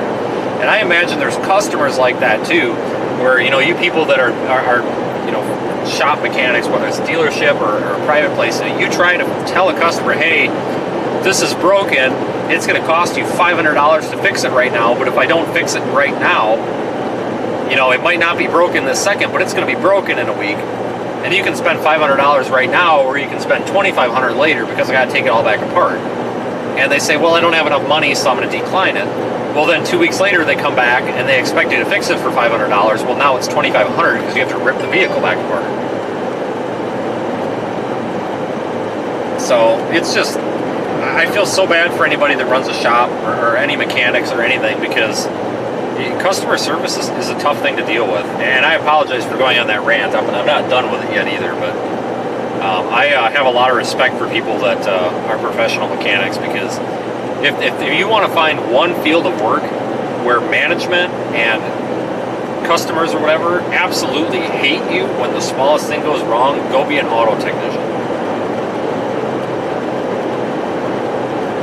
But I'll probably continue this rant because it seems like you guys like this. Anyway, my chat's disconnected too, so you guys could be telling me I'm full of shit, or you want me to stop, and I wouldn't have any idea. But it's just, it's tough trying to repair things when people don't understand. I would do suspension work on these piece of junk ambulances all the time. And I'd be like, okay, the ball joint is literally about to come out of its socket, and if that happens, the spindle is going to fall off, and one of the wheels is going to fall off due to that. Okay, go ahead and put a ball joint. Put the ball joints in it. Okay, yeah, 10-4, I'll put ball joints in it. It's going to cost this much money. It's going to take this long. All right. Put ball joints in it. All right, guys, now it needs an alignment because we changed the geometry of the suspension, and it's also got 300,000 miles on it, so we need to do an alignment now. No, we're not doing an alignment. No alignments. We don't have time. We don't have the money. Okay, no alignment it is. All right. 3 weeks or 1,000 miles later, the tires are chewed up, and they're brand new tires, and they're totally garbage now. You know, management calls or knocks on the door, and like, hey, you know, these tires are crap. You're an idiot. What did you do wrong? Well, I told you it needed an alignment, and guess what? They just declined to do at the time. No alignment. And then what do they want to do? Oh, just put new tires on it. Okay, well, if I put 2 new tires on this thing, they're going to be destroyed in the next 1,000 to 1,500 miles also, just like these were, because it needs an alignment. No, it doesn't. Just put tires on it. Okay, I put 2 tires on it. I'm not kidding you. Like 3 weeks later, why is this thing burning through tires? Can't you fix anything right? Yeah, well, sir, it's burning through tires because for the 3rd time I have told you this ambulance needs an alignment. And, you know, it's got 300,000 miles on it. And it's got, let's see, new tie rods. Well, both actually, the entire everything, because gearbox, shift, not rack and pinion, tie rods, connecting thing, whatever, everything. Ball joints. I even put the shims in there so that when we took it to the alignment shop, they could adjust everything without having to take everything apart again. Like, it had new everything. It's like, why would you not align this? When I had this vehicle in for an oil change, the place was doing it was actually arguing with a lady for the same reason. She was telling them, I need tires. And they're like, well, yeah, you need tires, but you need an alignment. And she was just arguing with them. And they actually refused to put the 2 new tires on for her because they said she was... they were like arguing. I could hear them, and the technician's like, if I just put these tires on, you're going to come back here in a couple thousand miles and have the same argument. He's like, I'm not going to put tires on your car unless you get an alignment. And she left. And I'm like, well, at least the guy was honest, because that's what a lot of it comes down to. So that's my rant about fixing cars. I will never ever work as any sort of mechanic again. I hated that. I mean, I liked fixing things, but I don't know, you just can't, a lot of people just don't get it. You know, it's foreign, and a lot of times it's ignorance because people don't understand, but you know, everybody dogs on these mechanics and stuff for every little thing. So, you know, for example, you know, I might put a transmission on this car and might take it apart. Somebody might be like, hey, your rear main seal's starting to leak. Do you want to fix it now, or do you want to fix it when it's really leaking? And I'll say, well, how much to fix it right now? And they might be like, well, it's, I don't know, $300-400 extra or something. And I'd say, okay, fix it now, because if you got to fix it later, then you got to take the transmission out and do it anyway. You know, a lot of times people say, oh, it's just the mechanic trying to make extra money, when it's like, no, it's really not. They're actually trying to save you money.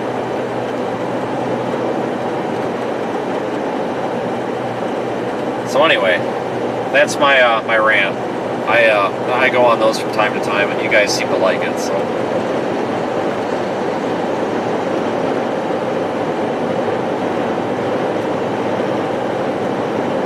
I like to work on my own vehicle too, for the most part. There's some things that I can do, but I can't do them because I don't have the space.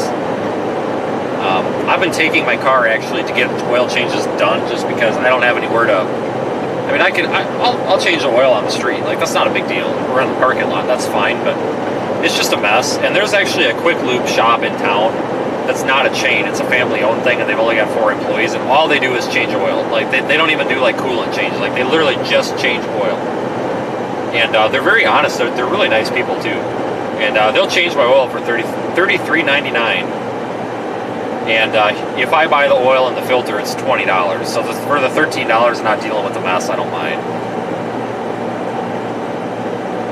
And plus, they're always real nice. They've offered to vacuum the car out. And they're cleaning my mirrors and stuff. So, but when I actually had a garage and place to do this, I would do. There really wasn't anything I wouldn't do. because I do like working on my own cars.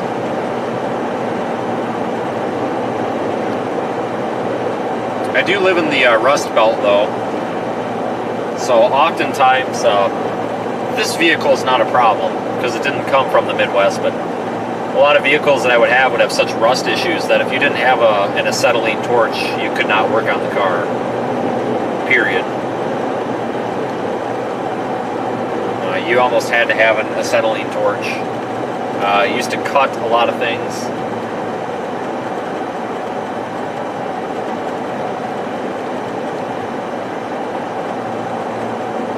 Yeah, Evan, yeah, storm chasing's all I do. But I still don't mind working on my own stuff. I make an exception for my own stuff. But I do try to help some other guys too. Like a lot of times to see these chasers or whatever that are broken down or whatever, and if I know them, I don't mind helping them out or whatever. I changed another storm chaser's serpentine belt tensioner a couple of weeks ago for him in the Walmart parking lot. I think the shop would have charged him like $200 to change it, but I'm like, that's ridiculous. I'm like, it's right there. It's three freaking bolts. Like, I'm just like, step aside. Like, I got this. I think that's a skill that everybody should have, though, is, you know, basic maintenance on your own vehicle. For the most part, nowadays it's tough. With these newer cars, it is really, really tough. Especially for somebody that's not familiar, to do some basic maintenance. Because, like, for example, to change a serpentine belt on like some of these newer cars, I mean, there's really no room to do it in there. So it's understandable that a lot of people are taking stuff to mechanics now. But I feel like basic stuff is definitely a good skill for everybody to have, especially when everything's so expensive.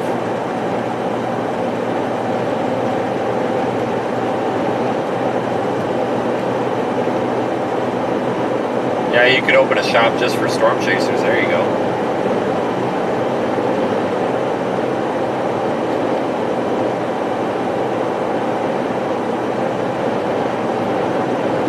I'm trying to think if I ever like really screwed up a car when I was working on it. I don't think so. No, I take that back. I did have an F-150 with the 4.6 liter V8, so the smaller V8, 2-valve. It was a 2009 F-150, 2008 F-150. This was the first one I owned, not the second one. Yeah, thanks for the super chat there. Appreciate that. But this thing, it either had a blown head gasket or the intake manifold was leaking coolant, because they're plastic intake manifolds, but they have a plastic coolant crossover tube on them, and sometimes that'll leak into the intake and it'll burn coolant. And I'm like, well, let's just take the intake manifold off and let's see here before we say it's got a head gasket problem. And I went to take it off and I snapped off almost every bolt trying to undo it. I mean, this thing was a rust bucket. And I actually got so sick and tired of it. I was doing the work inside our ambulance garage, and I actually flat towed it with a tow strap all the way across town with an ambulance to take it to a shop. And I literally drug it into their parking lot, and we handed them the keys, and I said, if it needs a motor, you can keep it. And I like walked away, and it needed a motor, so I sent that thing to auction. It was definitely head gaskets. Both of them actually were leaking, but that was actually soon after I bought that truck, so that leads me to believe somebody overheated it. But yeah, that thing was a mess. I mean, everything was so corroded and it's not very often that intake manifold bolts are corroded and seized into an engine. That was pretty bad. I wonder, it did not have a plow on it, but it was a work truck. And it looked like it had a lot of salt damage, like to the frame and stuff. But it was super cheap, and I actually had a 2017 Dodge Charger at the time. Like I had bought a relatively new Charger, and it was in 2018. So like I was all excited because I went, bought almost a brand new car, blah blah blah. And I went and bought this truck so I would have 4-wheel drive in the winter and like to haul stuff around. It was cheap, and it had a lot of rust damage on the underside, but the frame was solid. I'm like, why not? I think it might have been a salt truck. It might have had like a salter on the back. Maybe a plow on it at one point if they took all the plow mounts off, but it looked like it was a snow plowing vehicle or something, because like I said, just like under the hood was rusted, like everything was just crusty and nasty. So, I mean, I knew what I was getting into, but I honestly didn't think it was going to be that bad.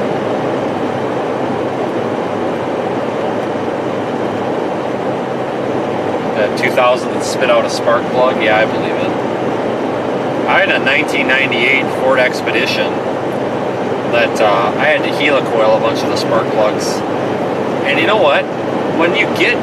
Once you know how to deal with the Triton spark plug issues, they're not that big of a deal. Like, I could do those all day. So I owned a lot of Ford products that had the 5.4 and the 4.6s in them. The early, like the 2 valves, they blew their spark plugs out like it was nobody's business. Like, they would just blow them. The threads were too thin. They'd blow them right out. Now, the 3 valve 5.4s, the newer models, the spark plugs would break off in the head. Now, the ones that blew the spark plugs out weren't such a bad deal. You could helicoil them, and there was actually a kit. It was a Lyle tool that they made. And it wasn't that hard to do. I mean, you could put a helicoil in there.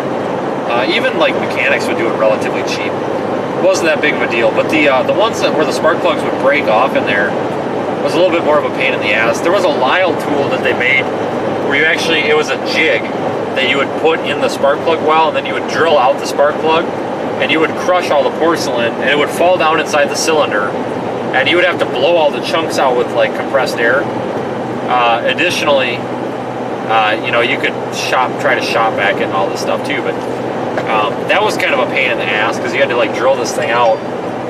But I got so good at those because every Ford vehicle I had one of those problems. But I had a 1998 Expedition that we bought with 225,000 miles on it.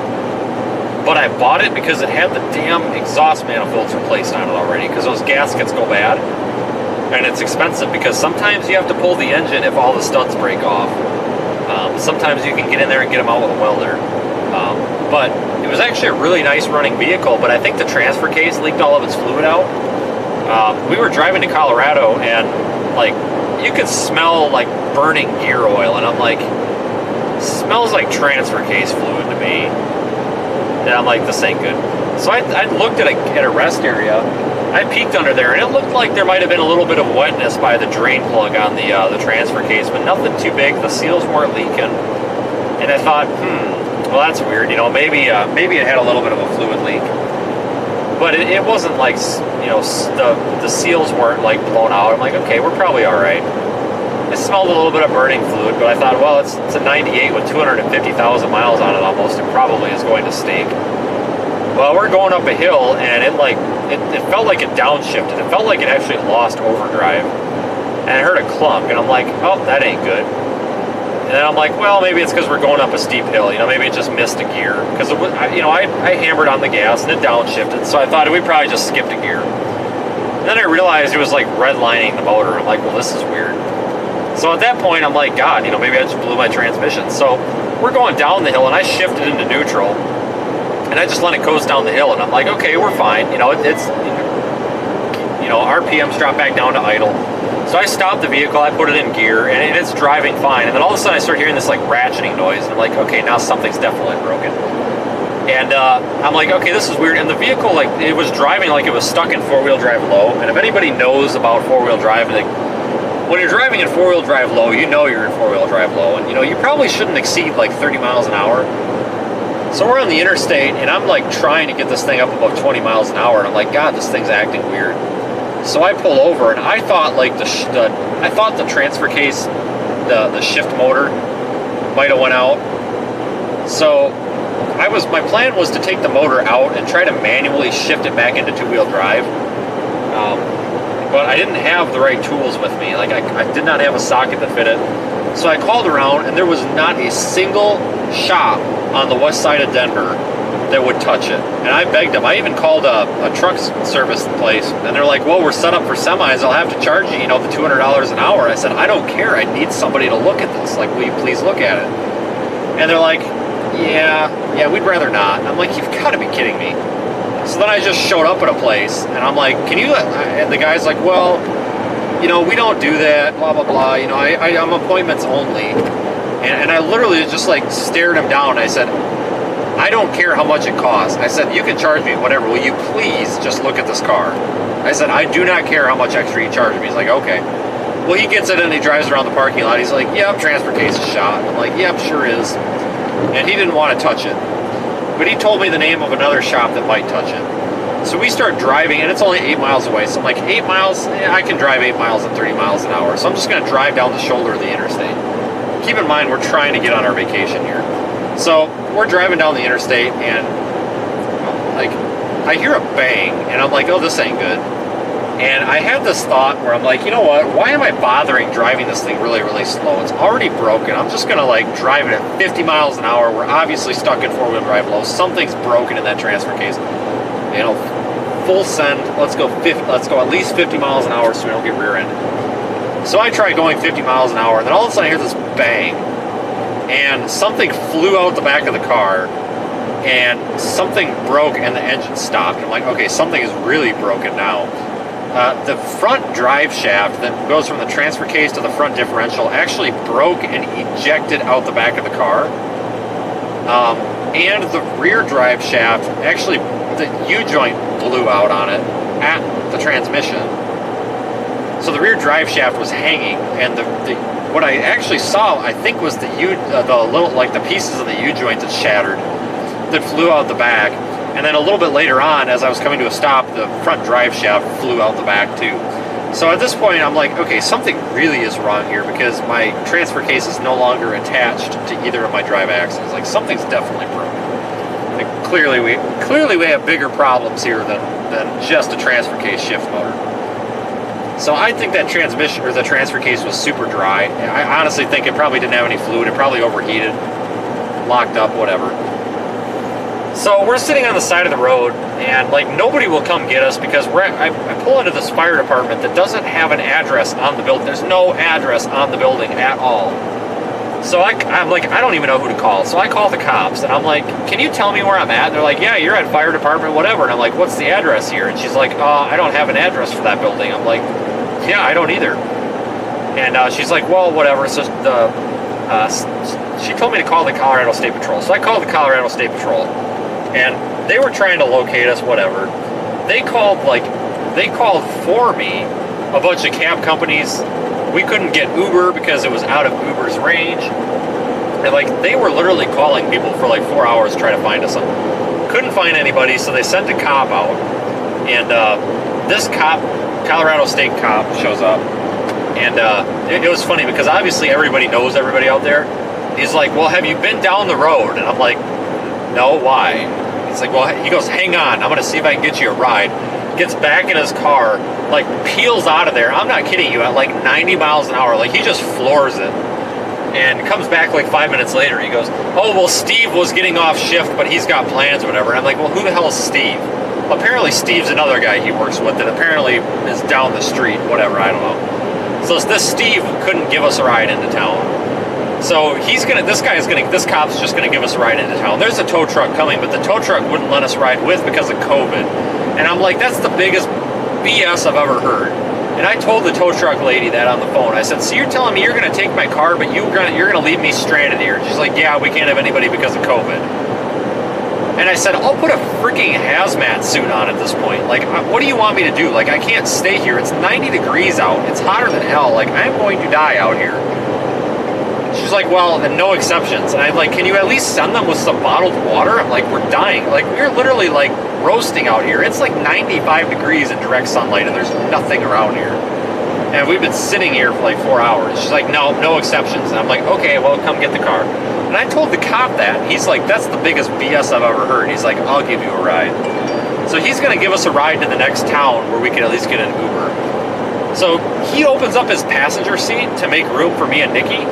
And he starts pulling out like these big freaking guns, like giant rifles, like not, like I worked in public safety for 8 years. I'm familiar with the typical weaponry and the firearms that the police carry.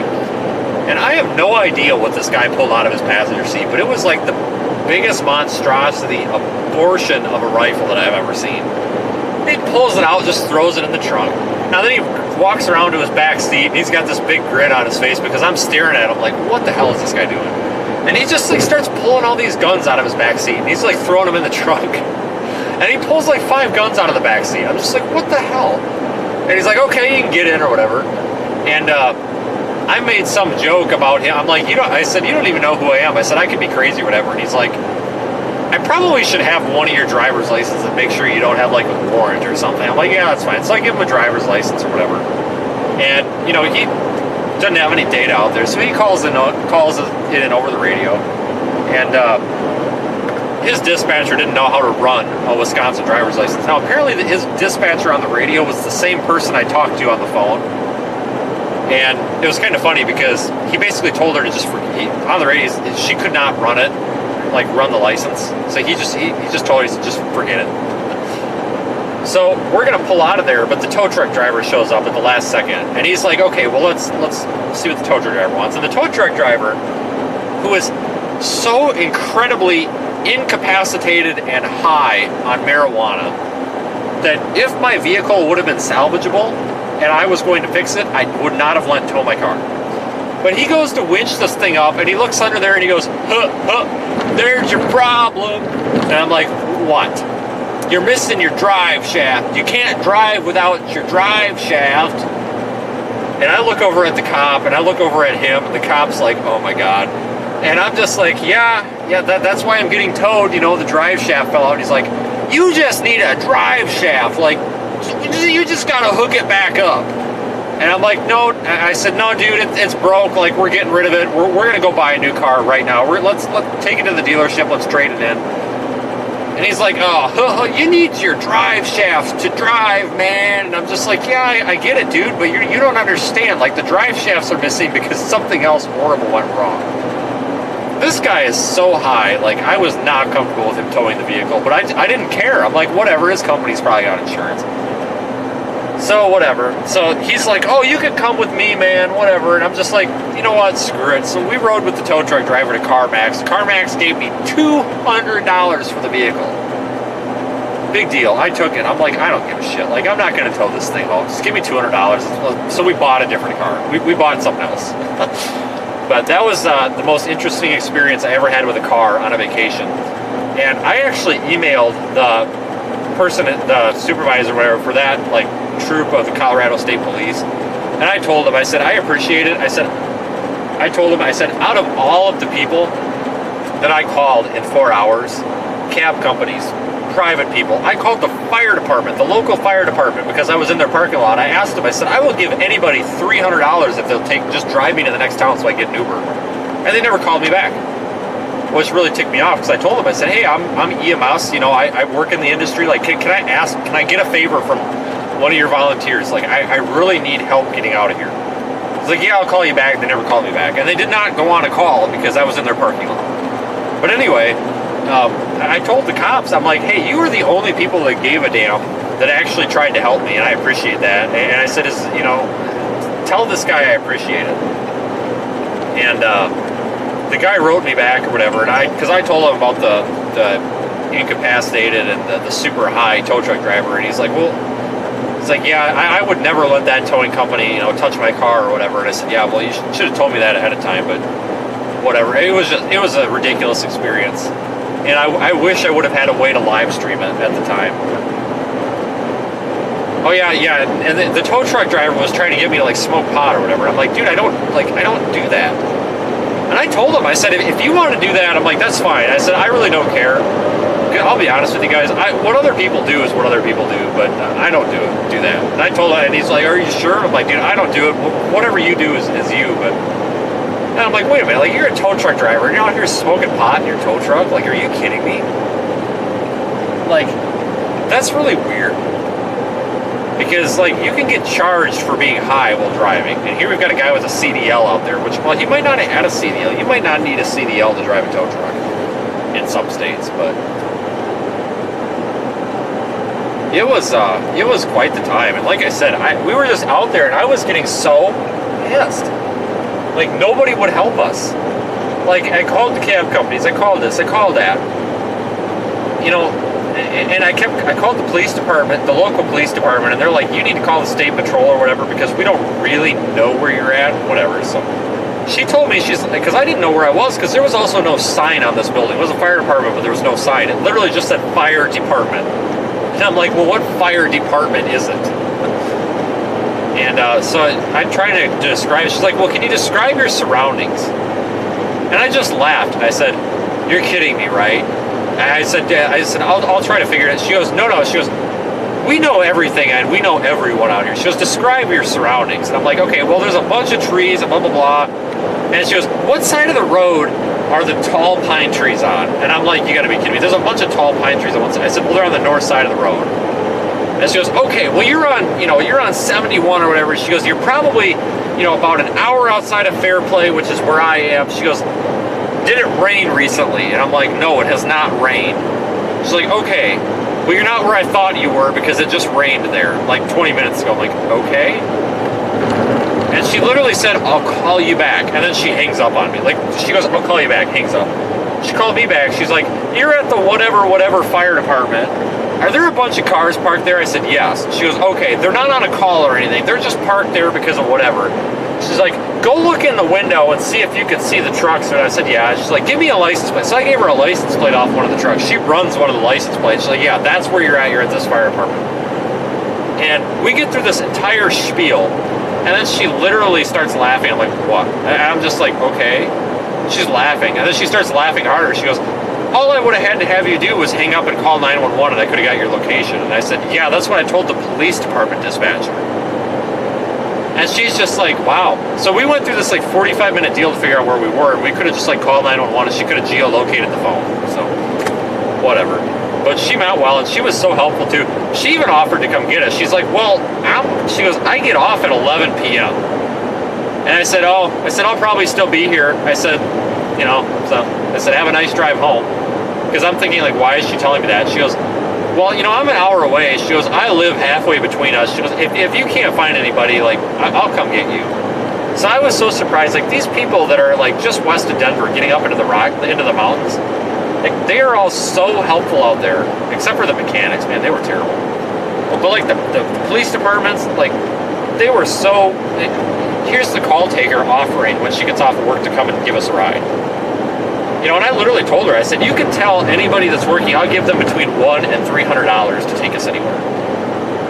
And she literally called people because when the cop showed up, the state trooper showed up, he goes, yeah, she was calling everybody and there was a couple of people that were willing to do it, but it was going to take them a while and they weren't sure when they could get here. And I'm like, at least somebody cares. And like I said, this cop told me that he was actually off duty, so like he had ended his shift.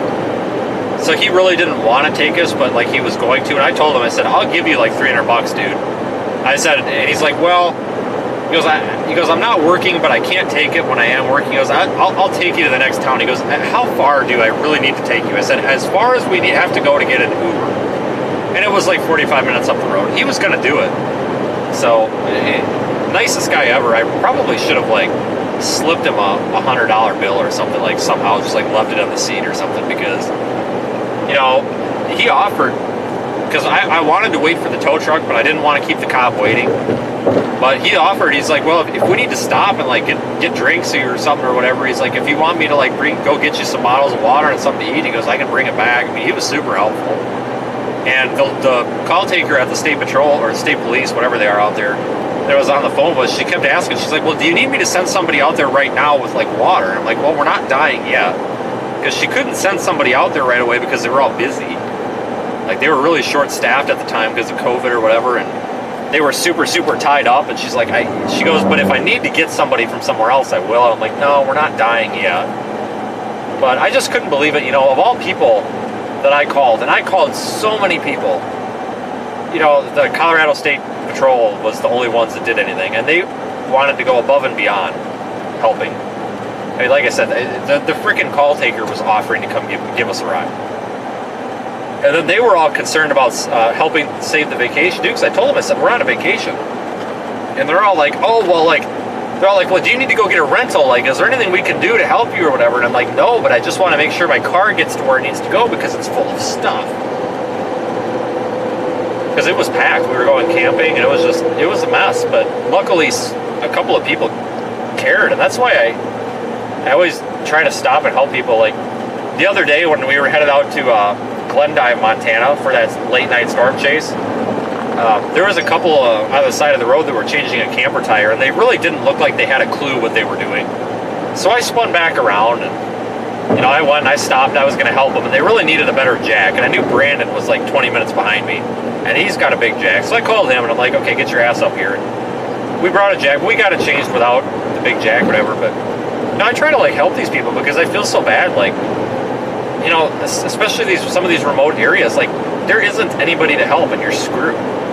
Like my insurance wouldn't help me. The insurance company's like, well, we'll send you a tow truck, but that's all we'll do. And I'm just like, well, thanks. Like, can you like help arrange me a ride? Like, if you're gonna pay for a tow truck, you could like help me find a freaking taxi or something.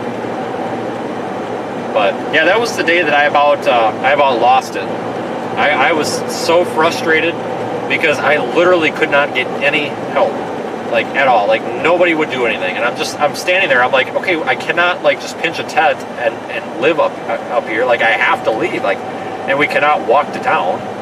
Like I can't walk 30 miles. Like what are we supposed to do here? So, but that shame on that towing company. Well, we can't have you in the cab because of COVID. It's like I understand that, but you can't just leave people out here. Like I don't know. You also shouldn't have your driver smoking pot in the tow truck either. So you would have thought that if he was doing that they would allow riders.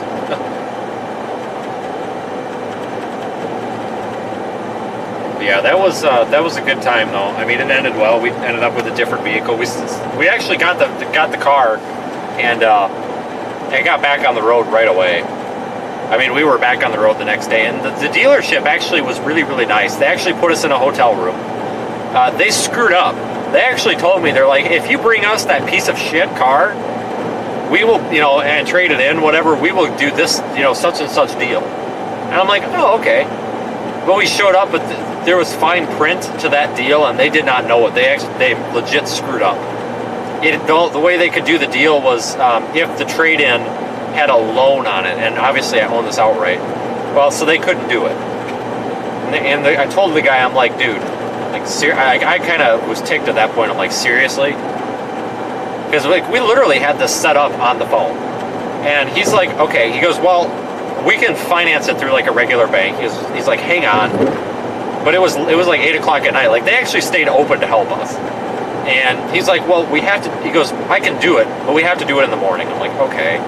He's like, I'll get you a hotel tonight. So they paid for a hotel, and then they paid for the Uber to get to the hotel, and then they paid for our meal.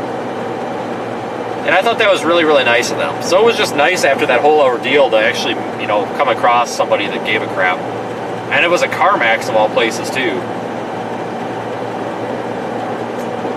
But yeah, it was something. But yeah, that was rough.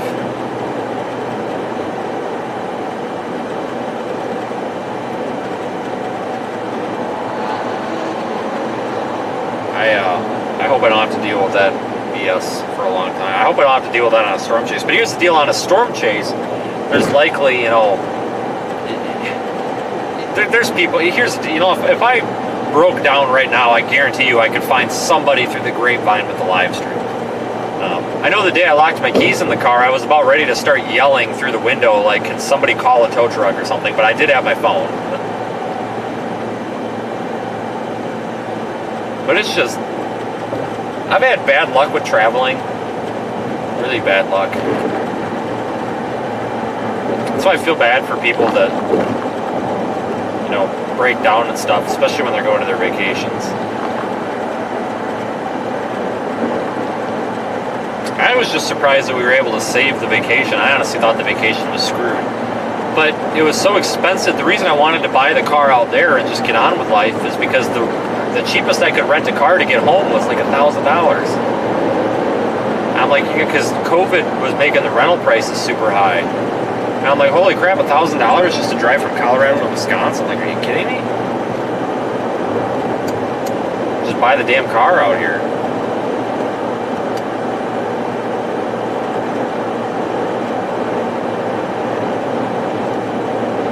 Yeah, what a time.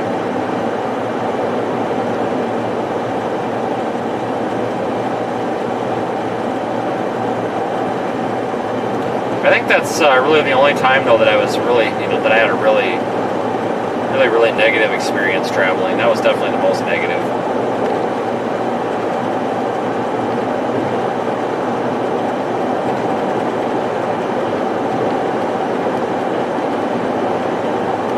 Bought it was a 2014 or 2015 Jeep Cherokee. It's actually a nice car. Probably should have got rid of it. I actually might get another one of those. We need to replace Nikki's car, and I've really been contemplating getting another Jeep Cherokee. They do have some known issues, but if you buy one with low enough miles, whatever. They're just a little bit small for my liking, but that was a nice car.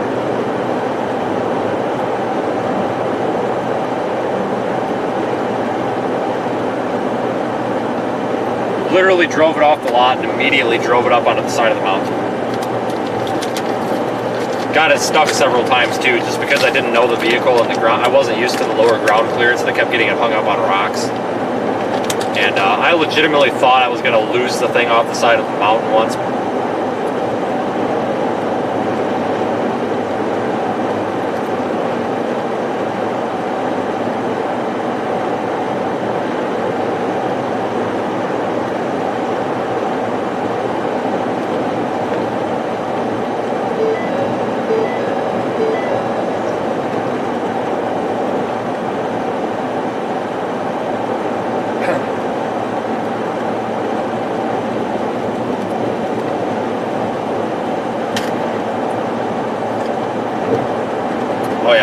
All cars have issues. And that's the thing. Like I put a lot of miles on, so obviously my vehicles run the miles up pretty quick. And a lot of people are always surprised. Oh, you've got 150, you've got 250, you've got 1,000,000 miles on there. It's like, yeah. You just got to keep fixing stuff. It is what it is. But I've had my fair share of problems with new vehicles too. So it's just all about maintaining them.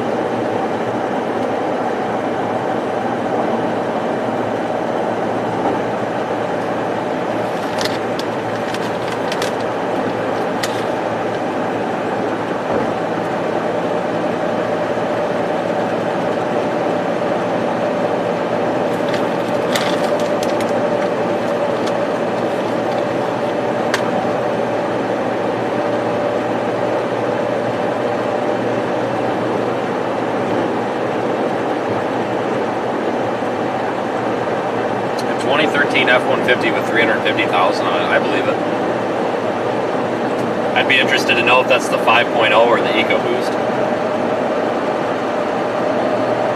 I had a 2013. At one point, I had a 2013 F-150 as well. It had a 5.0 on it, and it had 190,000 miles and ran great.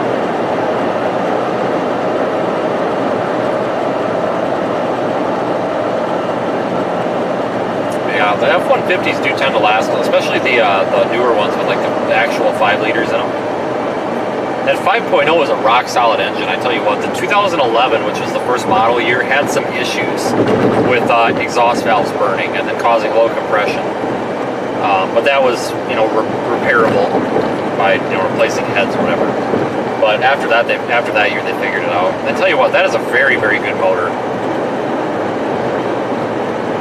Even the EcoBoost, the 3.5s that they're putting in the F-150, or we're putting in the F-150s, honestly, those are still pretty good motors too. They don't have as many issues, I think, as the EcoBoost put in the cars, but they did have some timing chain issues.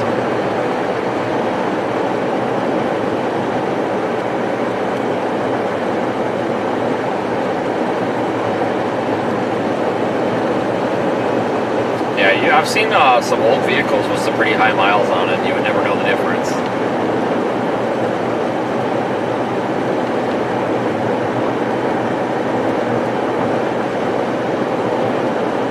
Newer vehicles are nice because a lot of them don't have the rust issues because there's aluminum on them, blah, blah, blah. But the downside is a lot of the parts break quicker on them. Transmissions, all that. You just got to keep dumping money into it, I guess.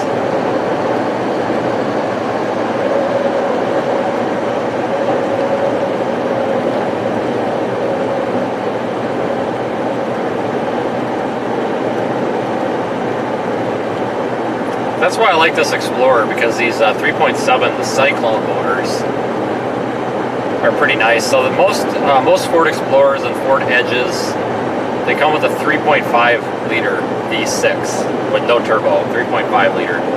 While the Police Interceptors, which is what this is, come with a 3.7 liter V6, which is the same thing as the 3.5, but it's got a little bit extra displacement.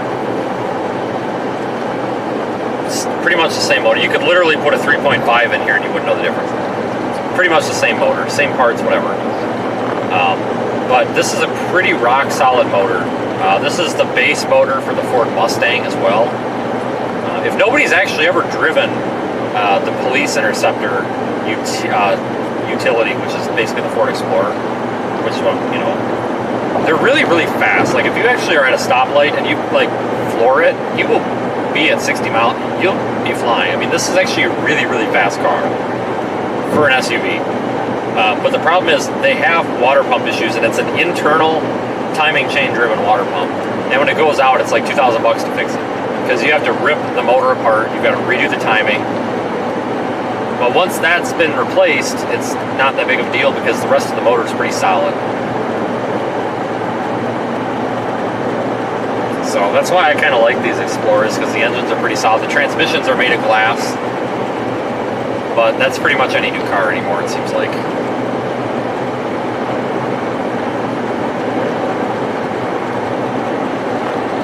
But you know, here we go, you know, 150 something thousand miles on this. Okay, I'll go put a brand new transmission with a warranty in it. All right, well, let's say in a year from now the motor starts getting low compression from having lots of miles on it. Okay, we go drop a motor in it for $5,000 with, you know, unlimited mile warranty or whatever. All right, now we've basically got a brand new powertrain. Like, the vehicle has zero rust on it, and it's got all new parts. It's got brand new control arms, new struts, new this, new that, actually new brake lines in the back. It's got new this, new that, new fuel pump, all these new parts. It's like, might as well, then it's almost a brand new car. That's why I'm so willing to throw a transmission in it.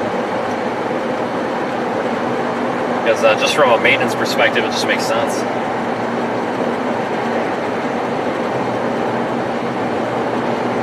I'll run the thing to 1,000,000 miles, I don't care.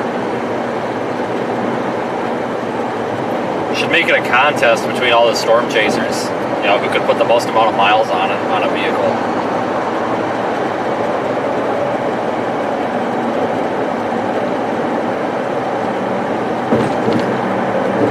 One thing that hasn't been done on this car, those wheel bearings, and it probably should be done, is preventative maintenance.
Mike, I see your message got deleted by Streamlabs. In 2 miles. I have no idea why.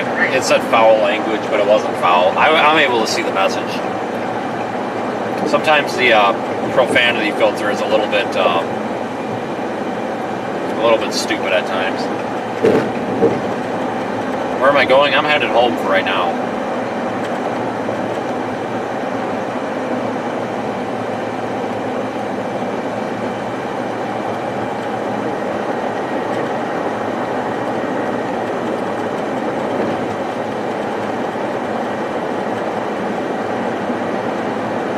Yeah, Yeah, the Streamlabs bot is a it's automated. That's not an actual person. The profanity filter on it apparently needs to be readjusted.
Traffic now.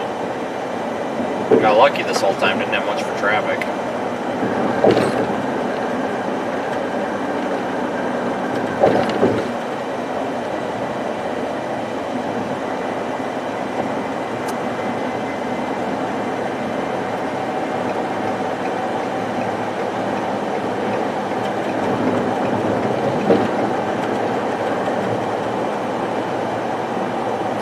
CVT transmissions, yeah, don't even get me started on that.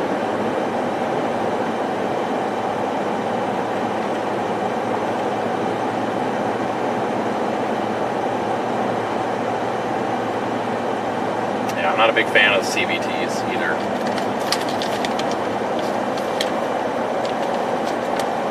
I know Subaru really likes their CVTs now.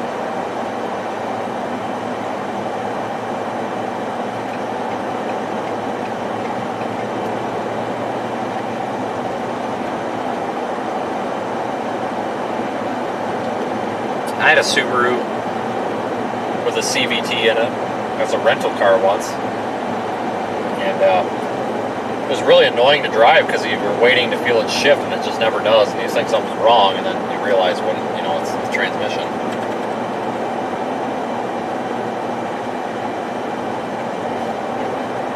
Hyundai Santa Fe, yeah, those are really good cars.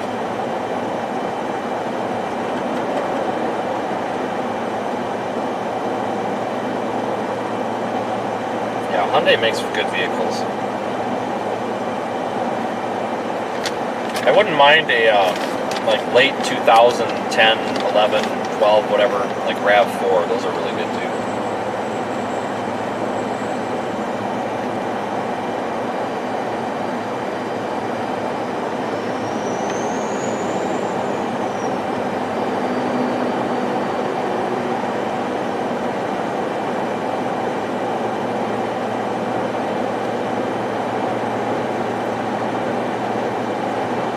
All the people that have cars with high mileage, like, those are the people that actually take care of their cars. And all these people that they're like, oh man, my 2017 Chevy Malibu, it took a crap and it's only got 60,000 miles on it. And I'm like, yeah, have you ever changed the oil in it? What's that? Like, yeah, exactly.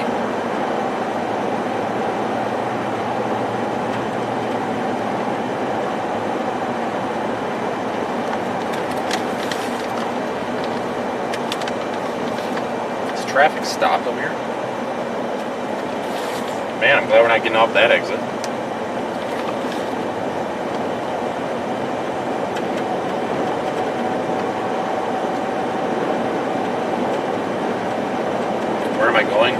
headed through St. Louis right now, headed up through Iowa to go home. I take 61 all the way up to Dubuque, and then go east from there.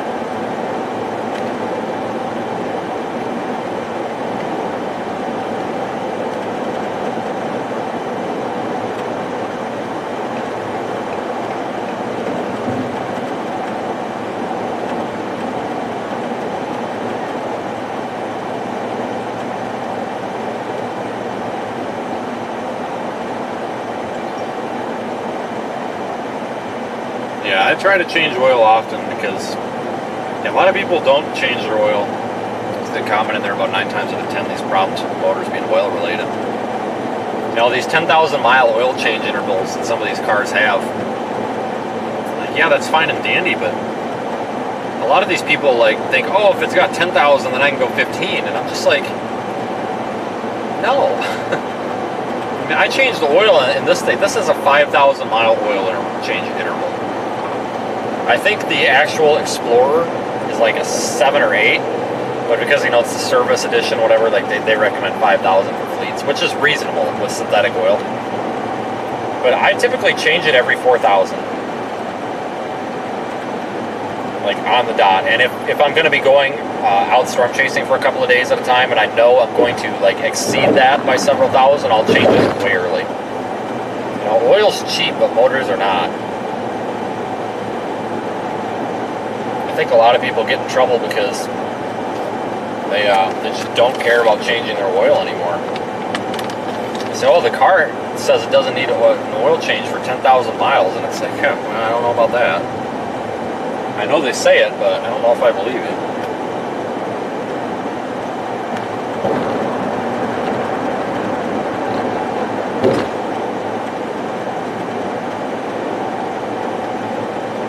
Everything is so throwaway now, though.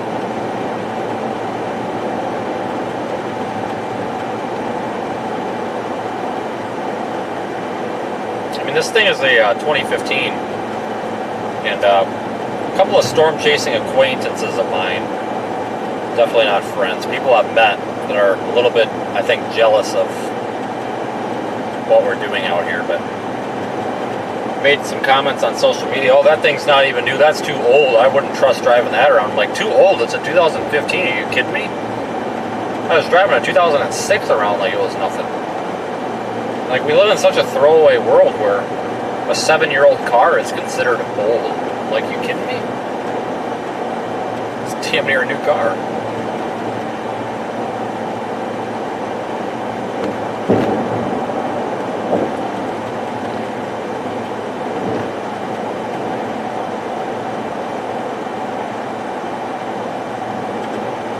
See the comment about the SuperTech oil. I think that's actually just repackaged Citgo oil. Citgo brand oil or whatever. If you go to O'Reilly's and you buy the cheapest oil filter they have, it's like $2.19. Well, it might be a little bit more without the commercial account. I have a commercial account because I'm a business, but the cheapest one they sell is the same Wix brand filter that is sold with a Wix label on it for like $18. I'm not even kidding. It is literally the same filter with a sticker over it. No joke. If you actually look at the oil filter itself and look inside of it, it actually has Wix and then a part number stamped right next to it. It is literally just a store brand of the Wix. It is the same filter. And it's literally almost $15 cheaper because it's their store brand, but it's literally the same filter, which I thought was pretty crazy.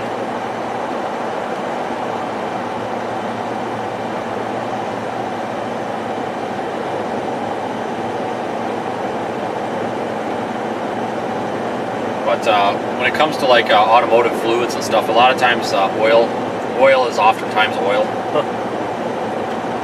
You know, you might have oil manufactured by one company or one refinery, whatever, and it's packaged as, 3 or 4 different brands.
I can get off the highway here, thank God, it's getting packed.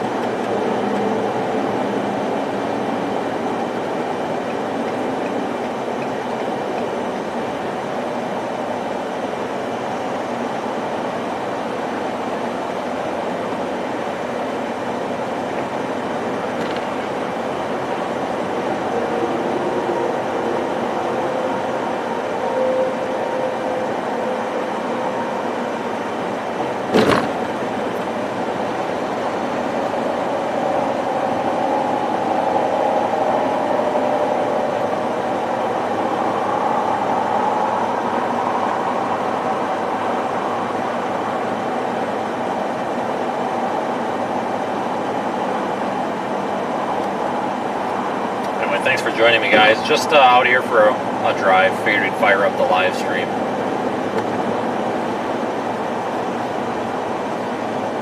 Storm chasing will resume here, though, possibly tomorrow, but definitely over the next couple of days. Just a slow few days here. In half a mile, take exit 12 for I-64 West, US 40 West toward Wentzville.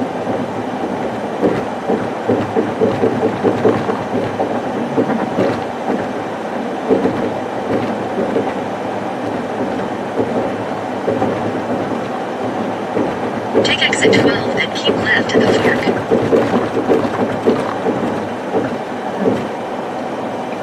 Oops. I'm going to keep left. Keep Why is it left telling me at to the stay in fork. the right lane? Guys, man. Google, you suck. Continue for 109 miles. 109 miles. Holy crap. The 2003 Wrangler with steering issues. Yeah, drive that thing off a cliff. Not surprised there.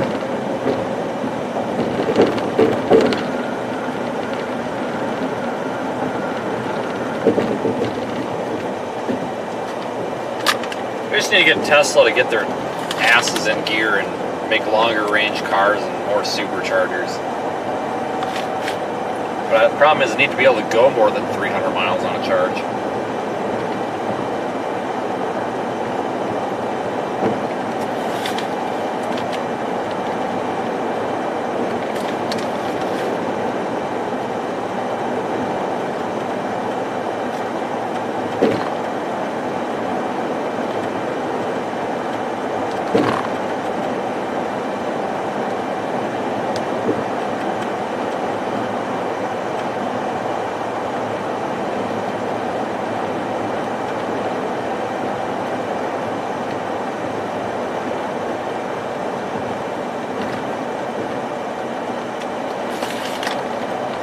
We need to get a hold of Elon and have him build us a storm chasing Tesla with a backup gas engine in it.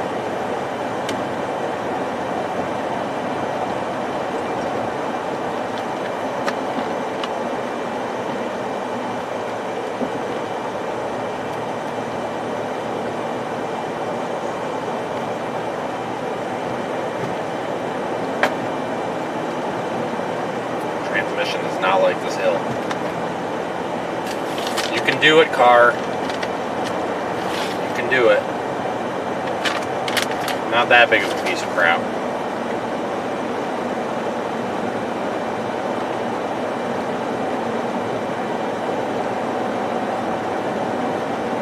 I'll tell you guys my thoughts on Tesla.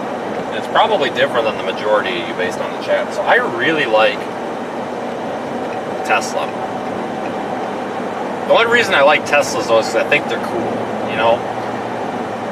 If you live in I think for people that live in bigger cities that have short commutes, I think they actually do make sense for, because it's cheap to charge them. And you know, like the superchargers and all that at the mall, whatever. The maintenance on them is typically cheaper because you're not doing oil changes and replacing all these parts. For anybody, though, that has frequent long drives or even semi-long drives, I can see where it would be a problem, because, you know, it takes time to charge them. And sometimes you don't have time. Like, if I was going to use one storm chasing, it would be impossible, because even if I could find an electric charger everywhere I went, I don't have an hour or whatever to just sit there and supercharge the battery. I think eventually, though, it'll make more sense. And they do make more sense now, because 5 years ago, when Tesla was just kind of new, it's kind of like, well, this is dumb. But I am honestly considering, because here's the deal, guys. You can actually get a used Tesla Model S for a halfway decent price.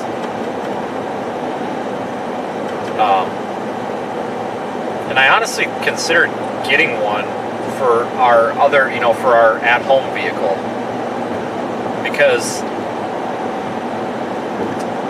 Nikki, when she drives, she doesn't have to go over 150 miles in one direction, and if she does, we could plan for it. And I think Teslas are cool. It would be kind of fun to have one. But the problem, that I have with them is it's like I think the car is fantastic, but I think the infrastructure surrounding the Tesla is not quite ready yet. And I can't see, that's something I could share here, but if I share that on social media, I get crucified, because I get the political people that come after me, and they're like, oh, you realize that that's being charged with energy that came from a coal burning facility, right? Might as well just put gas in it. And it's like, but that's not why I like it. I don't give a crap about that. Yeah, I care about the environment, but it's like, I don't care. I'm not going to go buy a Tesla because I want to save the whales or save the trees. I think they're cool. I want to drive one. They're fun to drive. I've driven one before. They're super fun to drive. You step on the gas and the thing goes. It goes really fast. They're awesome cars. It's just the infrastructure surrounding them kind of sucks. If I had $70,000 sitting in my pocket and I had no idea what to do with it, I would totally go buy one. But I sure as hell don't.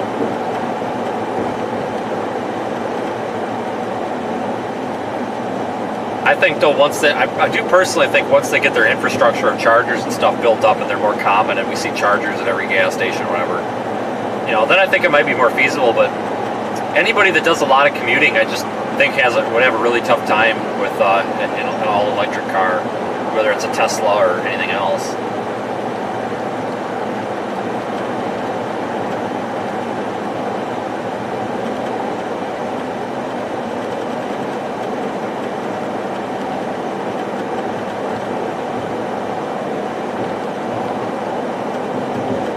I don't know what to think of the new electric trucks, though, like the electric F-150.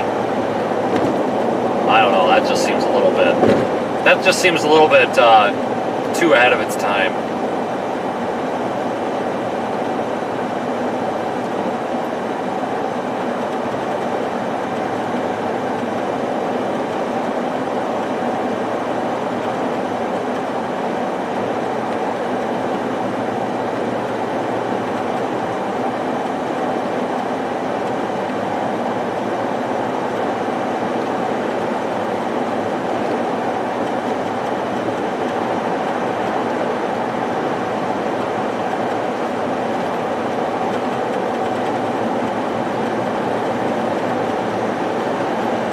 I'm sure if we bother Elon enough, he will.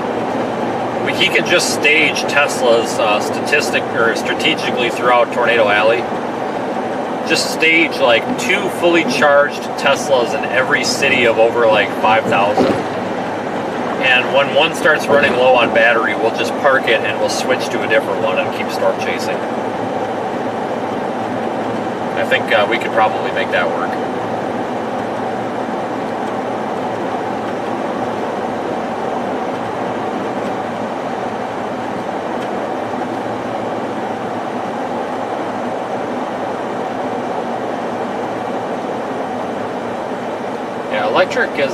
Electric is interesting. I feel like it's come a long way just in the past couple of years. God, this guy is going to rear end me if he does not get off my back bumper. Why do people do this? My back windows are tinted so dark that when I turn around to give them a dirty face, they don't see it.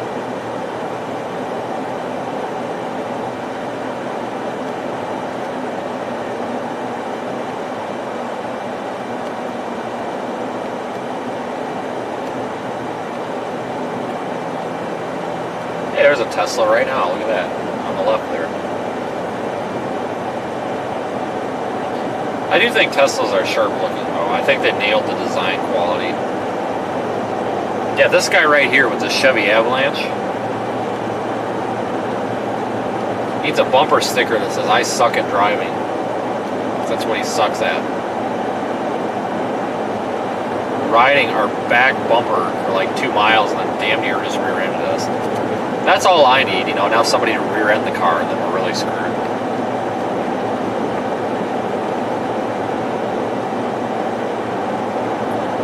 I honestly don't know what happens though, like if you run your Tesla out of battery. Like, I'm assuming that you just have to have it towed. I mean, I don't know. Everybody makes fun on Facebook where they're like, oh, they'll just bring a generator on a trailer to charge it for you. And I'm like, I doubt that's what the solution is. Like, I bet you just have to eat it and call somebody and have it towed.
Really nice day out, other than the fact that it's like sweltering hot.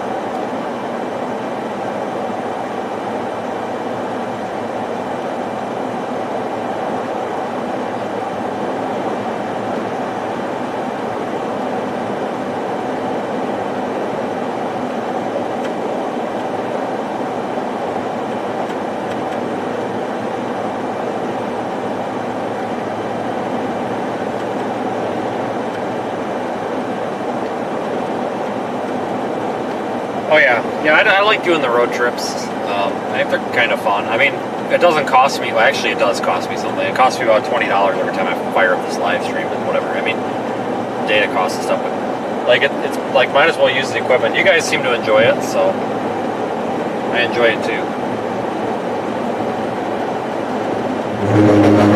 That's also the side of the road.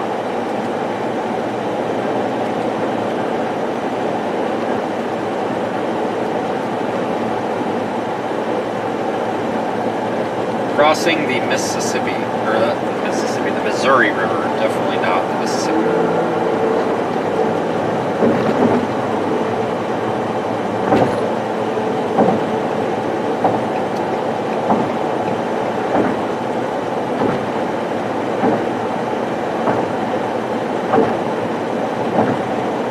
Yeah, we don't have to mind our P's and Q's so much on these live streams because they're not going out to like Omega or any of the media places, because sometimes like if I allow a media group or a news channel or whatever to use the live stream, you know, they get the audio too, so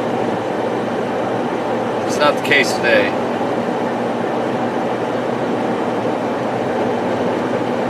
But believe me, every mile that I get closer to home is a win with this freaking transmission. I did dump some Lucas stop slip in it. That stuff is pretty much just really thick, like syrupy stuff, and it kind of just thickens up the oil bit, and it's got some seal conditioners, whatever.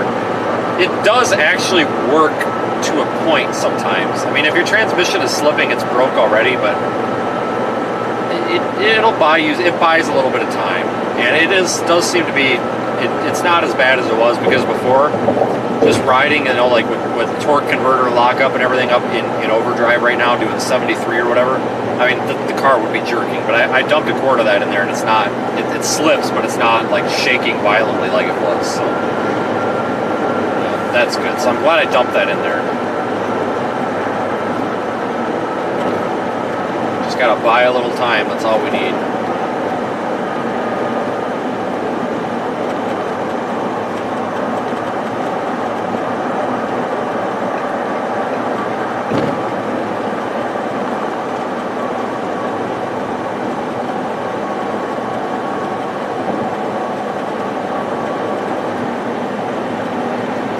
Still need to refill the windshield washer fluid.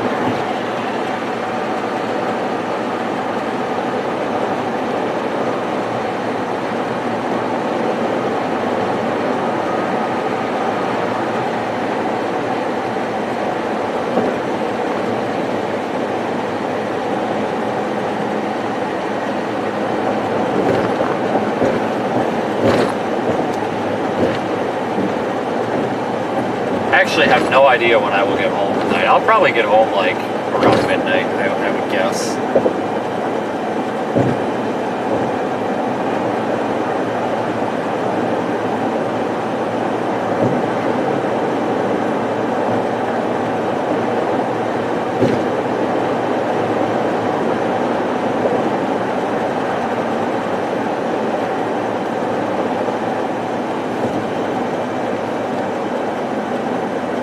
We might have traffic stopped up here. You gotta be kidding me. Just want to go one trip where we don't have to deal with traffic. Once we get to where this all transitions down to like a state highway in like an hour or so, we won't have to deal with the traffic. It was a really relaxing drive on the way down because of that. God, they're banging again.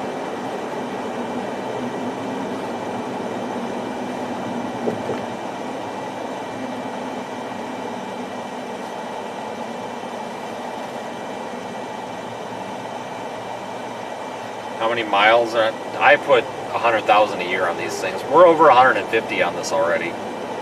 I've put 35. Well, I'd have to look at the exact starting mileage, but since I believe I got this at the middle of the last week of April. It was like April 28th or something, and immediately started chasing storms in it, of course. But I've put probably about 34 to 38,000 miles on this thing, depending on what the starting mileage was exactly. I know what it was ballpark, but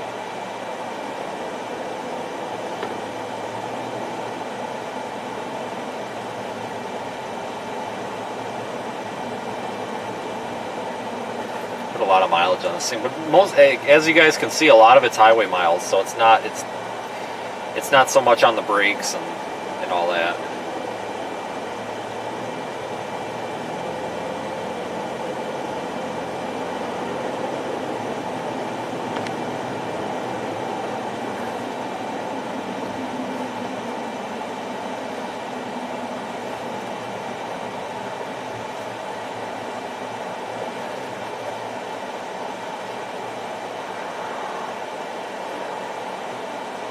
I'm not sure why traffic is slow. Oh, there's a semi pulled over on the side of the road up here, that's why. People forget how to merge. There's not a single car behind me, but there's still people in the right lane trying to get up here and cut us off because they can't wait 10 seconds here because this cop is pulled over on the side of the road with this semi. Like, you've got to be kidding me. Just get behind me. You're not going to save any time by trying to get 30 feet up ahead.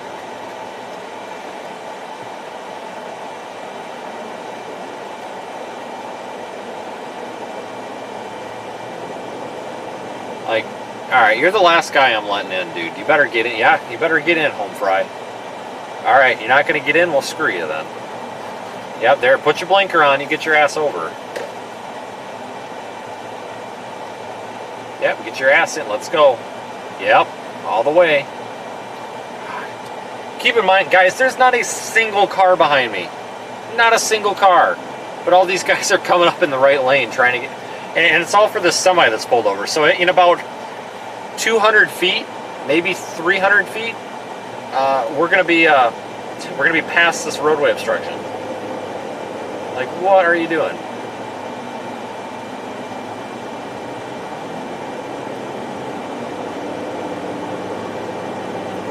See, that wasn't so hard.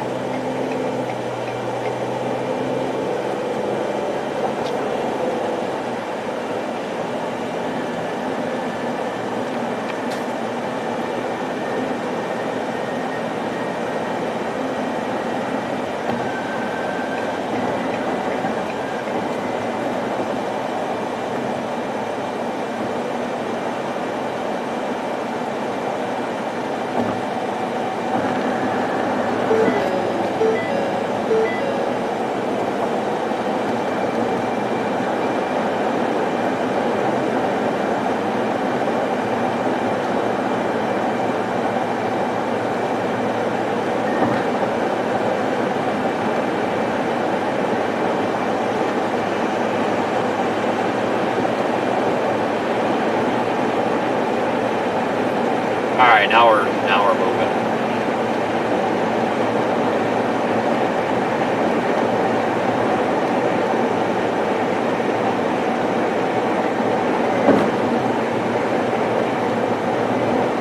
No, the dinging is one of the tire pressure sensors must have a dead battery, and every now and then it comes up on the display complaining that it cannot communicate with one of the tire pressure sensors.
Alright, so just stay on this road for like the next hour.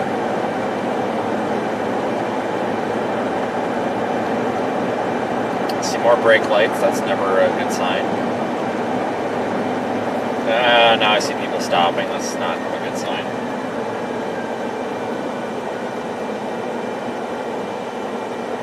Why is traffic so bad today? I guess it is 5:30.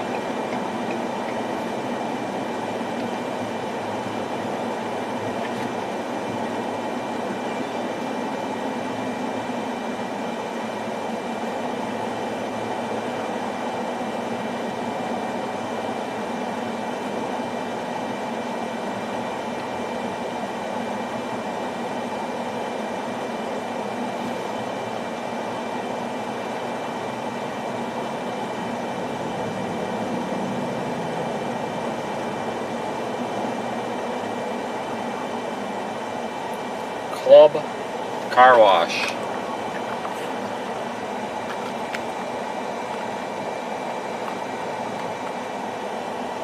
I don't know. I have no idea what that is. It looked interesting. Maybe we should join Club Car Wash. But here's the other problem. There's a cop up here, so now everybody's freaking out. I gotta go 20 miles an hour into the speed limit because of that.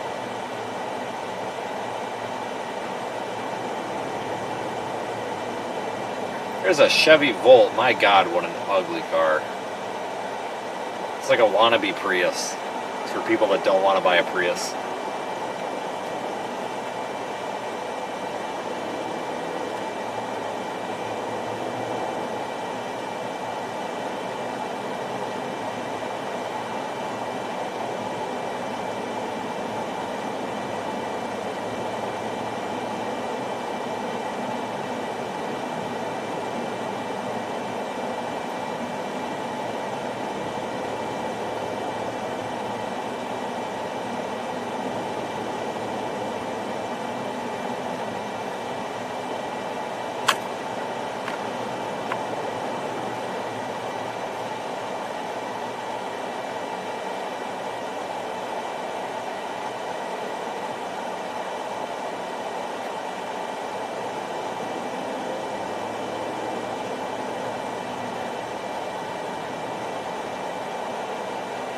I'll leave the stream up until we get to Iowa, I think.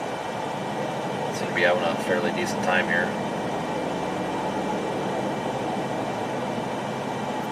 This kid riding on the back of his dad's motorcycle over there is looking at the car, like, kind of want to yell out the window and be like, "It ain't that great, dude. It's about to break."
Yeah, a year ago we caught that awesome tornado out there near Jewel Junction, Iowa. I did post a video on Facebook and Twitter earlier, just a clip, and then I put a link to the slightly longer version on YouTube. But that was a heck of a day.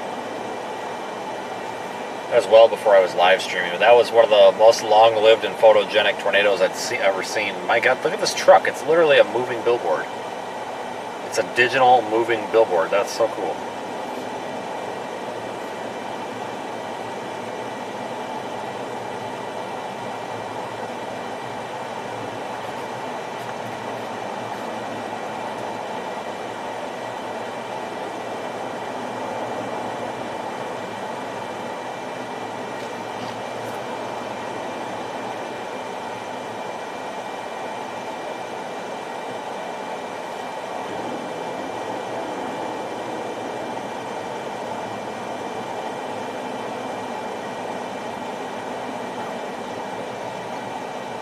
What is going on up here?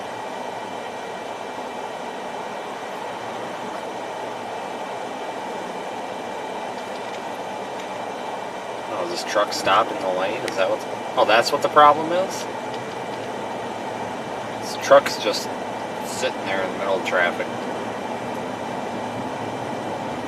Brakes probably locked up on him or something. That's weird.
dangerous tornado I've encountered, I actually don't know which one that would have been.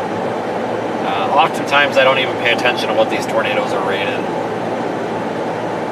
So I don't really know which one would have been the most dangerous. I don't even think I can answer that.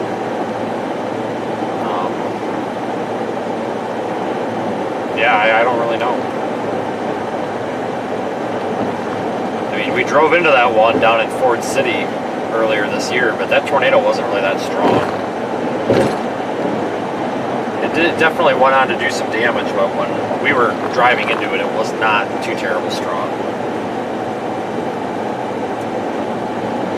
Majority of tornadoes we see are relatively weak.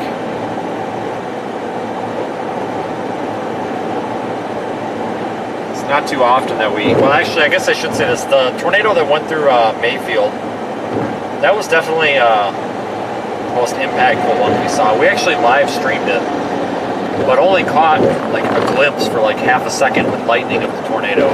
But that's when it was way back in northeast Arkansas, and I think it was actually a separate tornado that formed from the same storm that hit Mayfield. But either way, that storm did pretty heavy damage in Monett, Arkansas. Took out the nursing home.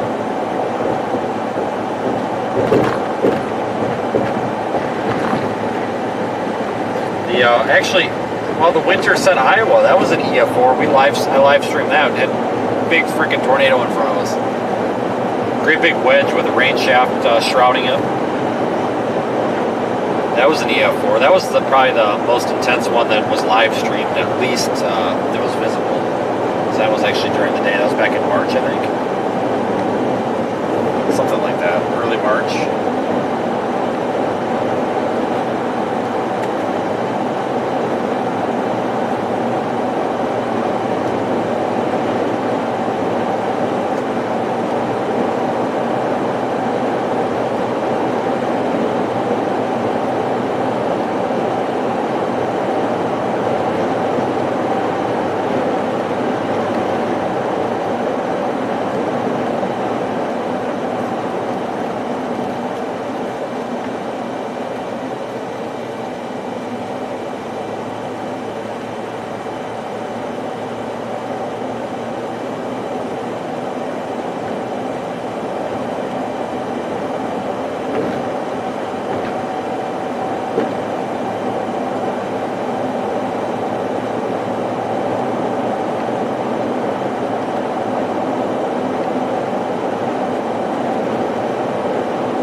I don't think there's any weather concerns right now anywhere either. So just refresh the SPC's page here, make sure there's not something going around somewhere in the country I should tell you about. No watches or anything in effect.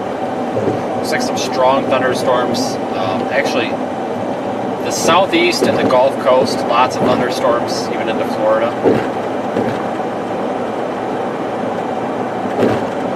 Also central Texas, and then the Four Corners region has a lot of thunderstorms happening right now. Monsoonal storms out there.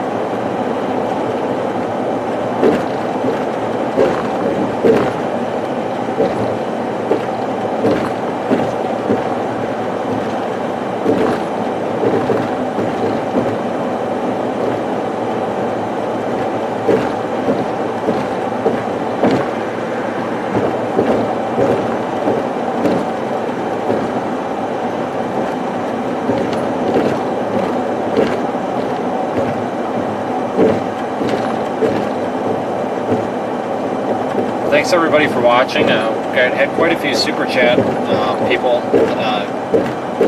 this afternoon. Appreciate all of you guys, as well as all you channel members. When I get home, I'm going to try to process that 360 video again and try to re-upload it. I'm going to use a different computer this time. See if I can get it to upload any more efficiently than it was.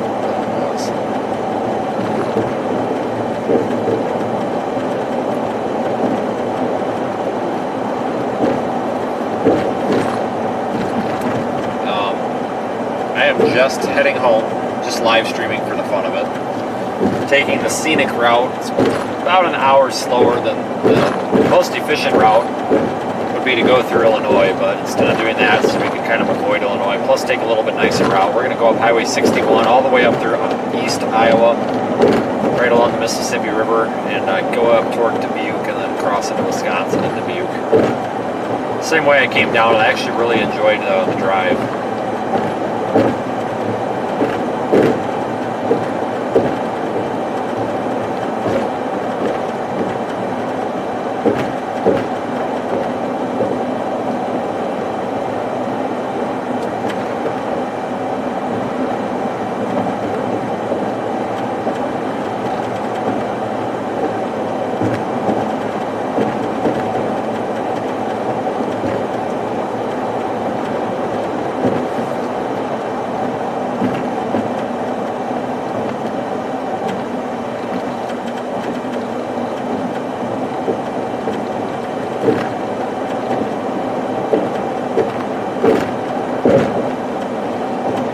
I started today off in Jackson, Mississippi. I stayed there last night.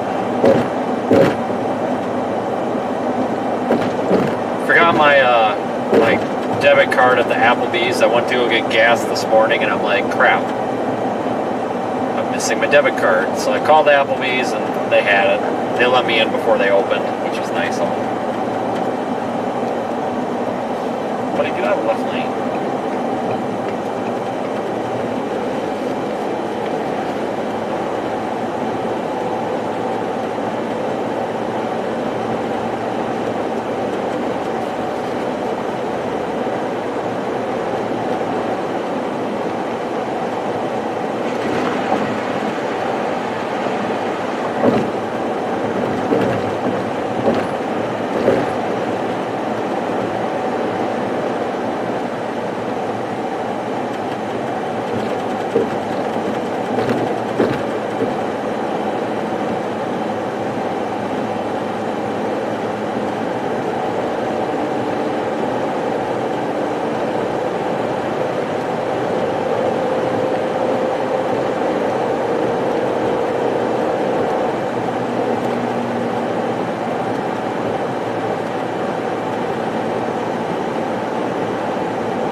No, thank you guys for watching. Appreciate it. Obviously, without viewers, can't continue to do this.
So we are, actually I don't really know where we are.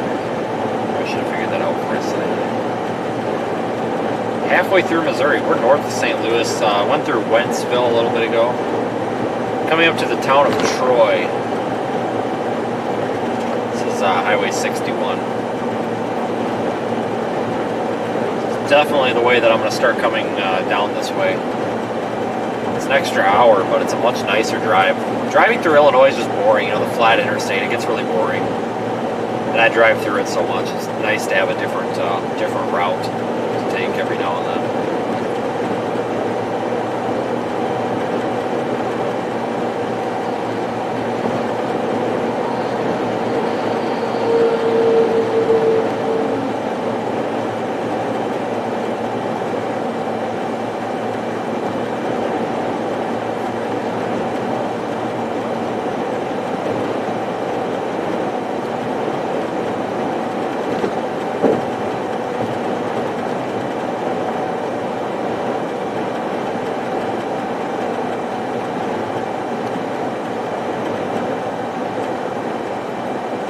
GPS says about 2 hours to Keokuk, which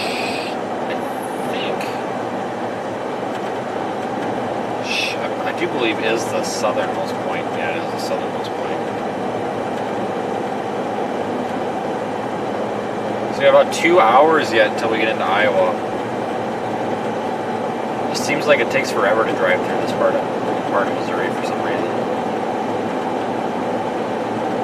But it was nice to be back down in Mississippi for a while for a kind of a change of pace. I do like the southern states, Mississippi, Louisiana, Alabama. They're really pretty.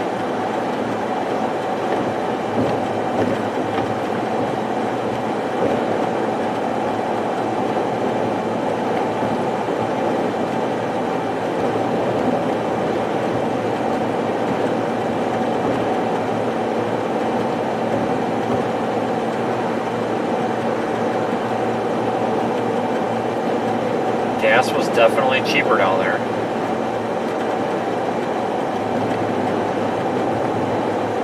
$4.39 here. It was $3.87. $3.87 in Batesville, Mississippi.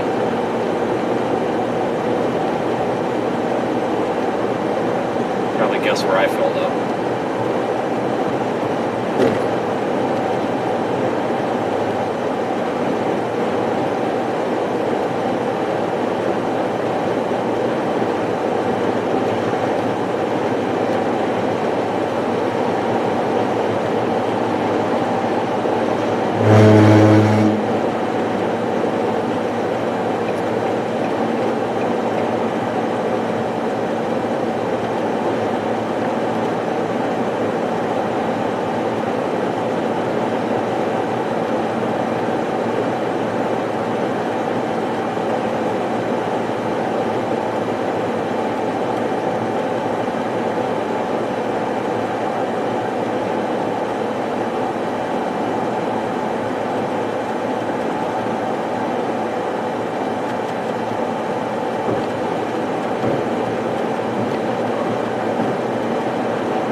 Yeah, if it wasn't almost like 100 degrees out, it would be a really nice day. A nice sunny day, a little bit of a breeze.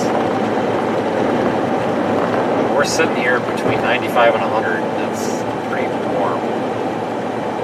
That's the weather story for the next few days. It's going to be super, super hot over a lot of parts of the country. The central part of the country is going to be over 100 degrees.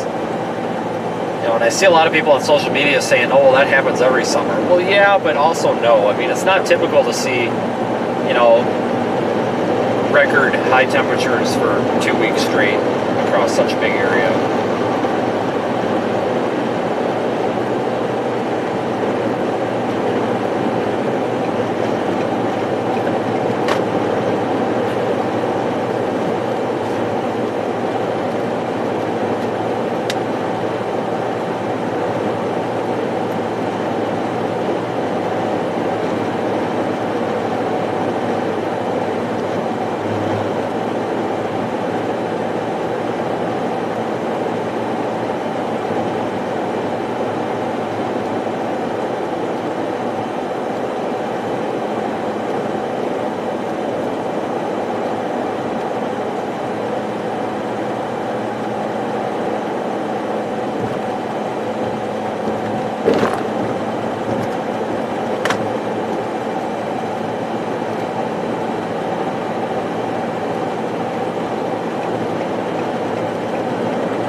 Even the tropics look like they're going to be a little bit quiet here for the next week, so I don't think we'll be chasing any hurricanes or tropical storms for a while. But I'll keep everybody updated. It's that time of year where we really need to start thinking about hurricanes and everything.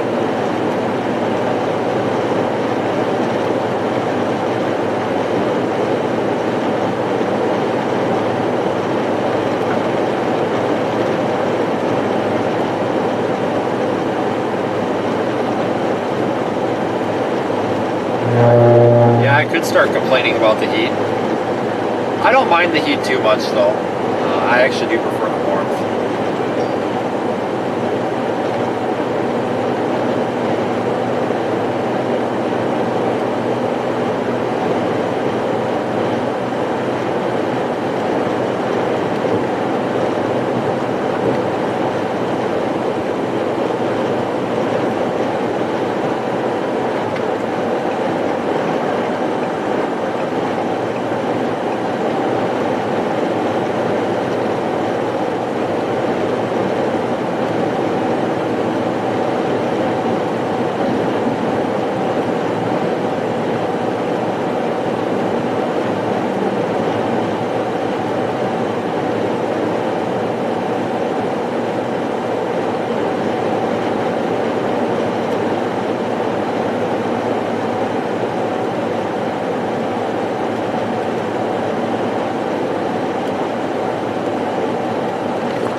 We'll see what happens tomorrow. Like I said, everybody, we could possibly have a storm. Are these freaking hay bales?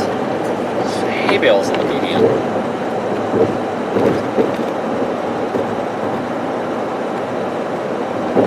Apparently they, not only do they mow the center median in this area, but they also bale the grass. Okay. Alright. But like I said, we could have a kind of a sneaky storm chase tomorrow shape up in southern Wisconsin, northwest Illinois, northeast Iowa. I'll update everybody on that in the morning. But the chances are now looking so good. The NAM model is showing possibly a severe weather setup, but all the other models are saying no. So we probably won't really know much until in the morning what's going to happen.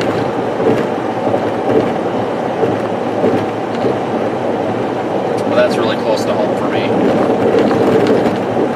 So if it happens, we'll be there.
Alright, yeah, I see a lot of people still in chat.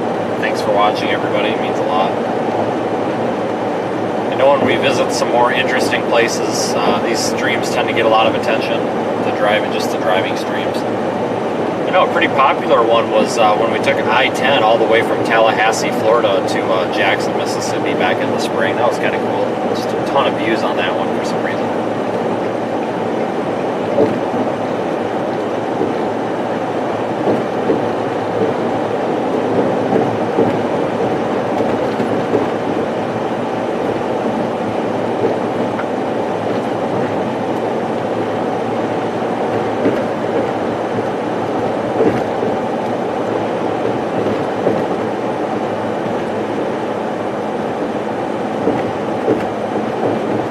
It's getting tall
pretty this area was out here.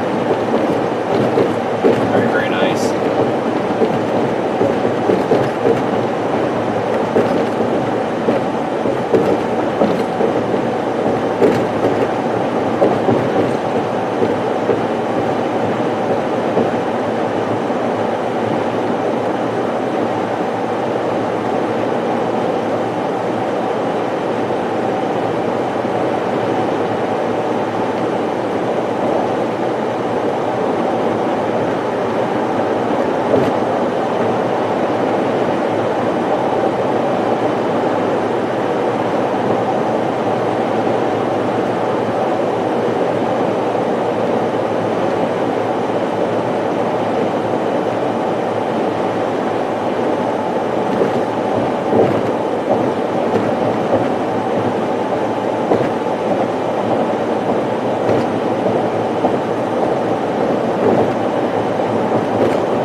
Not sure what that lane was closed for.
5.5 hours till I get home.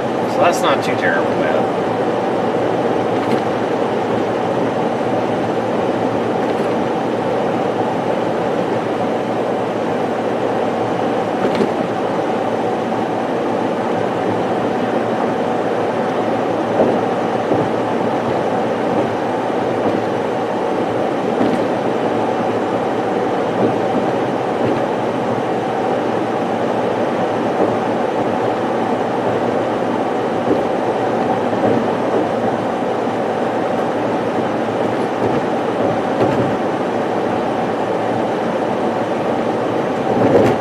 I'll keep the stream up another 45 minutes or so until we get to the Iowa area. I really do enjoy streaming. You know, I used to, obviously I've chased storms for a long time, but I just started streaming actually it was right about a year ago, going on about 1 year of live streaming now. But it's actually made it a lot more enjoyable. However, it wasn't really until this year that I did some serious upgrades to the live streaming. I used to live stream to Facebook a lot, and Facebook's just not a good place to do that. Switched over to YouTube here back in December, and it's been much better since then. Also, Twitch as well.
Kind of a long drive.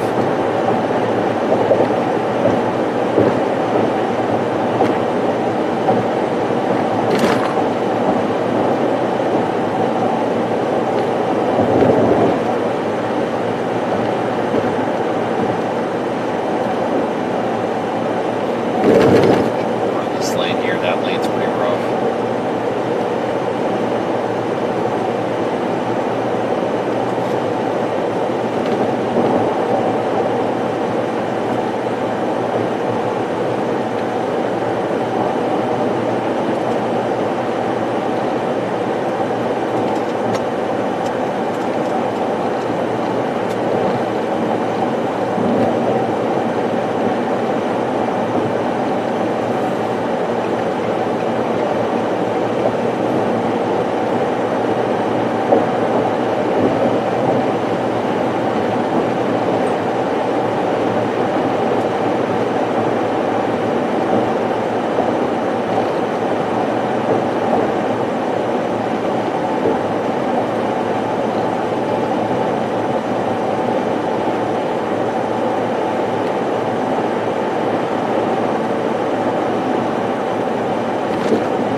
It's going through Bowling Green, Missouri right now.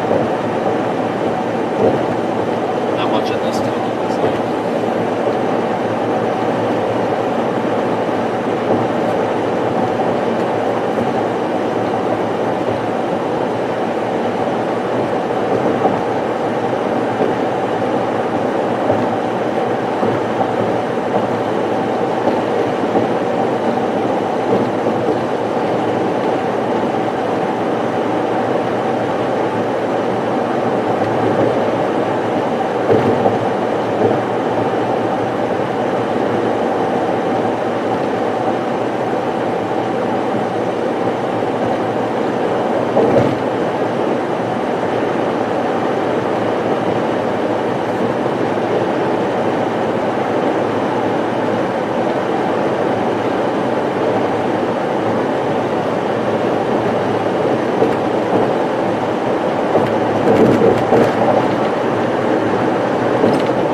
Highway 61 all the way to Dubuque, Iowa.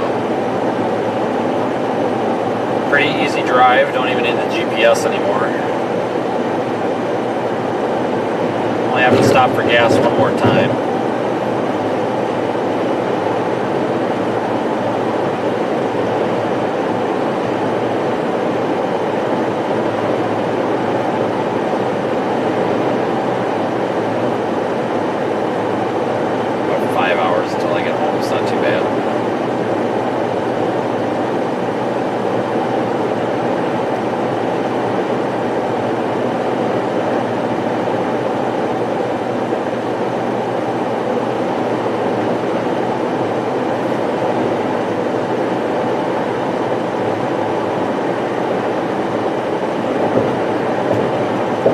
We'll keep this going until 6:45 Central Time. I've got a couple of phone calls I got to make this afternoon or this evening.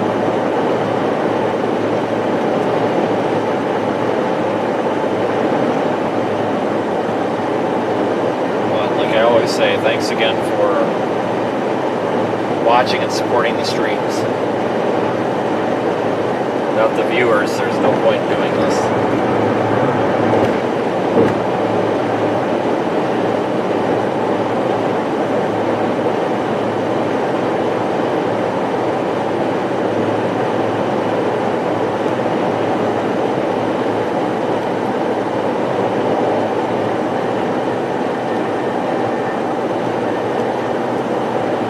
see what tomorrow holds. It could bring a storm chase, and it might bring absolutely nothing.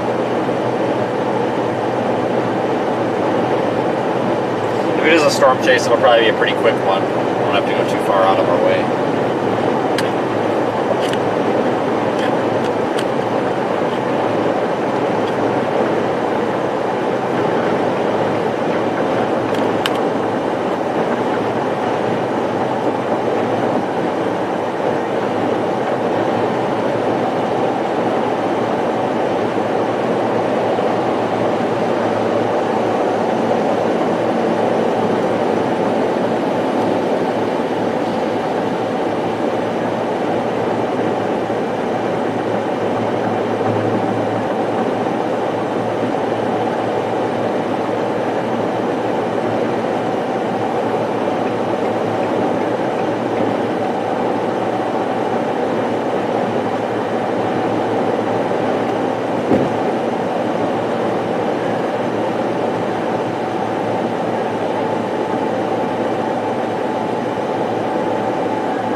Thank you guys. Tried to make a habit out of doing this.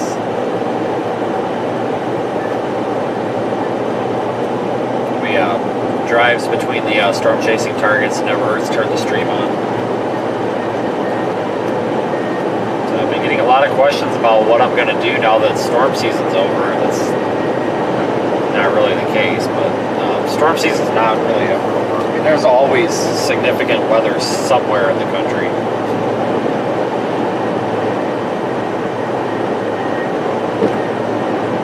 So when winter comes, I'm going to be doing a lot more winter coverage than I normally do, just to keep the streams active.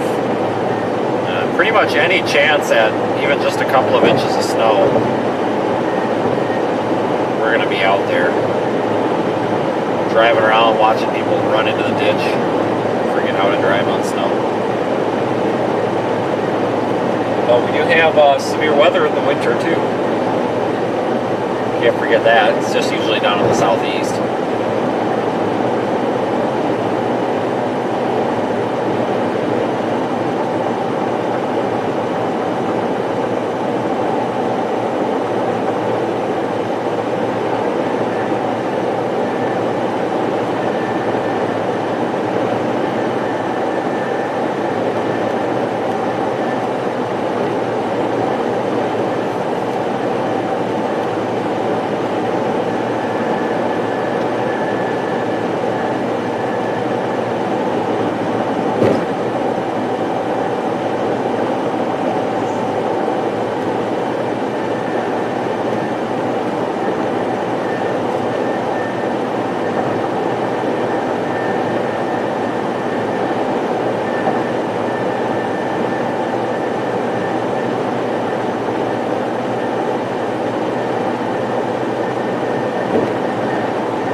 That tall at home.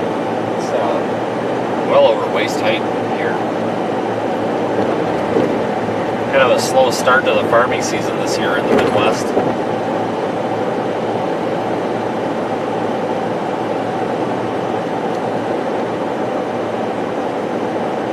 And all that really cold weather.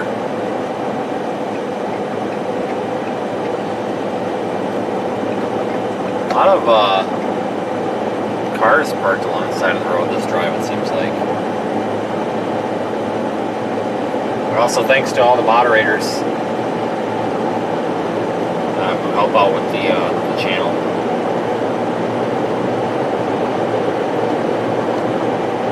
Always appreciate you guys.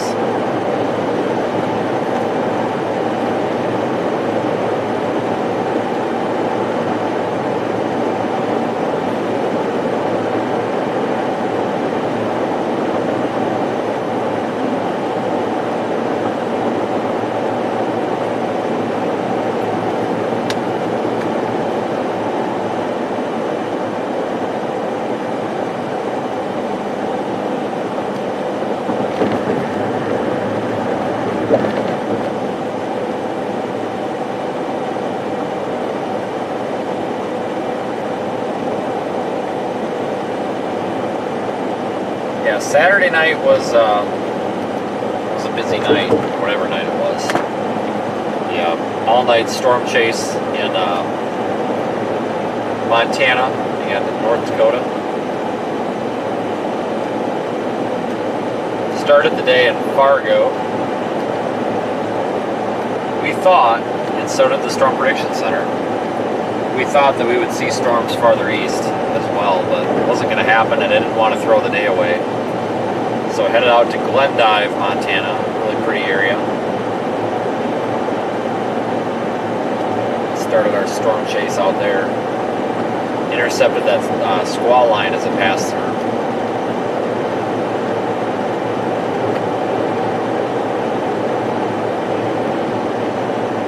Very intense lightning show.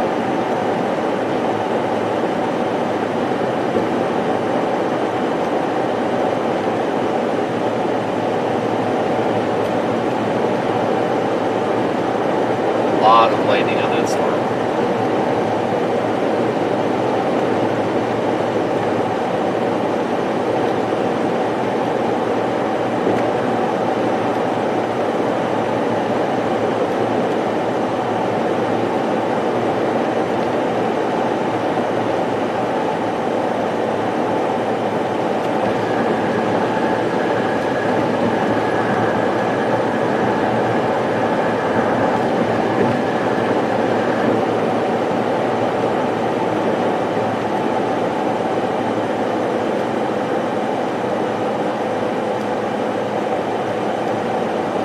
Don't have a whole lot of those overnight live streams during the summer months, or the spring months for that matter. Typically those are reserved for the southeast storm season, or Dixie Alley, November, December, January, February. So we have a lot of those overnight later events, I should say. I shouldn't say overnight, but that go. Sometimes they even start at like 2 in the morning. Had a couple of times where I had to fire up a live stream at 3 a.m. before. So it's kind of uncommon to have to do that this time of year. Yeah, I enjoyed that chase. All the lightning everywhere was crazy.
we got really lucky the other night in Montana. I didn't see a lot of people have commented positively about that.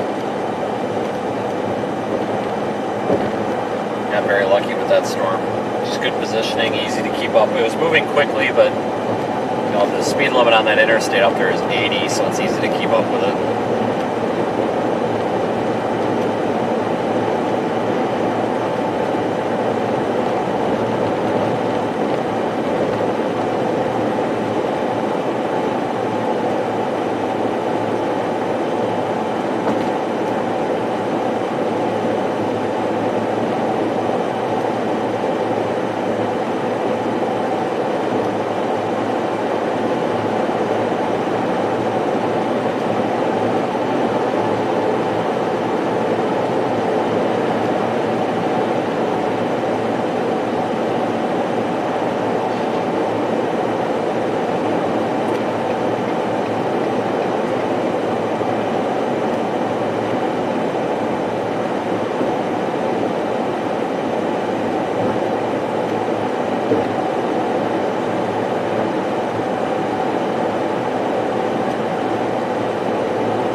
Yeah, if it was 1 year ago, this time I was actually starting my drive home after videotaping that really, really pretty photogenic long-lived tornado near Jewel Junction, Iowa, it's north of Des Moines, and it's just west of I-35. Posted a little clip of that on Twitter and Facebook today. If you're new and you're not following me on Twitter and Facebook, you can. Twitter is usually the easiest, though, for updates on the streams. It seems like the updates go out quicker. We are also on Discord. We have a Discord server. Links are on the website. And we will have like t-shirts, hats, and all that stuff for sale here that have been requested for quite some time. Those will be for sale starting July 27th. And I think YouTube channel members get a couple of days early for that, I think. I actually have nothing to do with the shirts and all that. That's pretty much our moderators and some of our back-end team. There's a small group of them that are handling all that. So we'll have details on that shortly.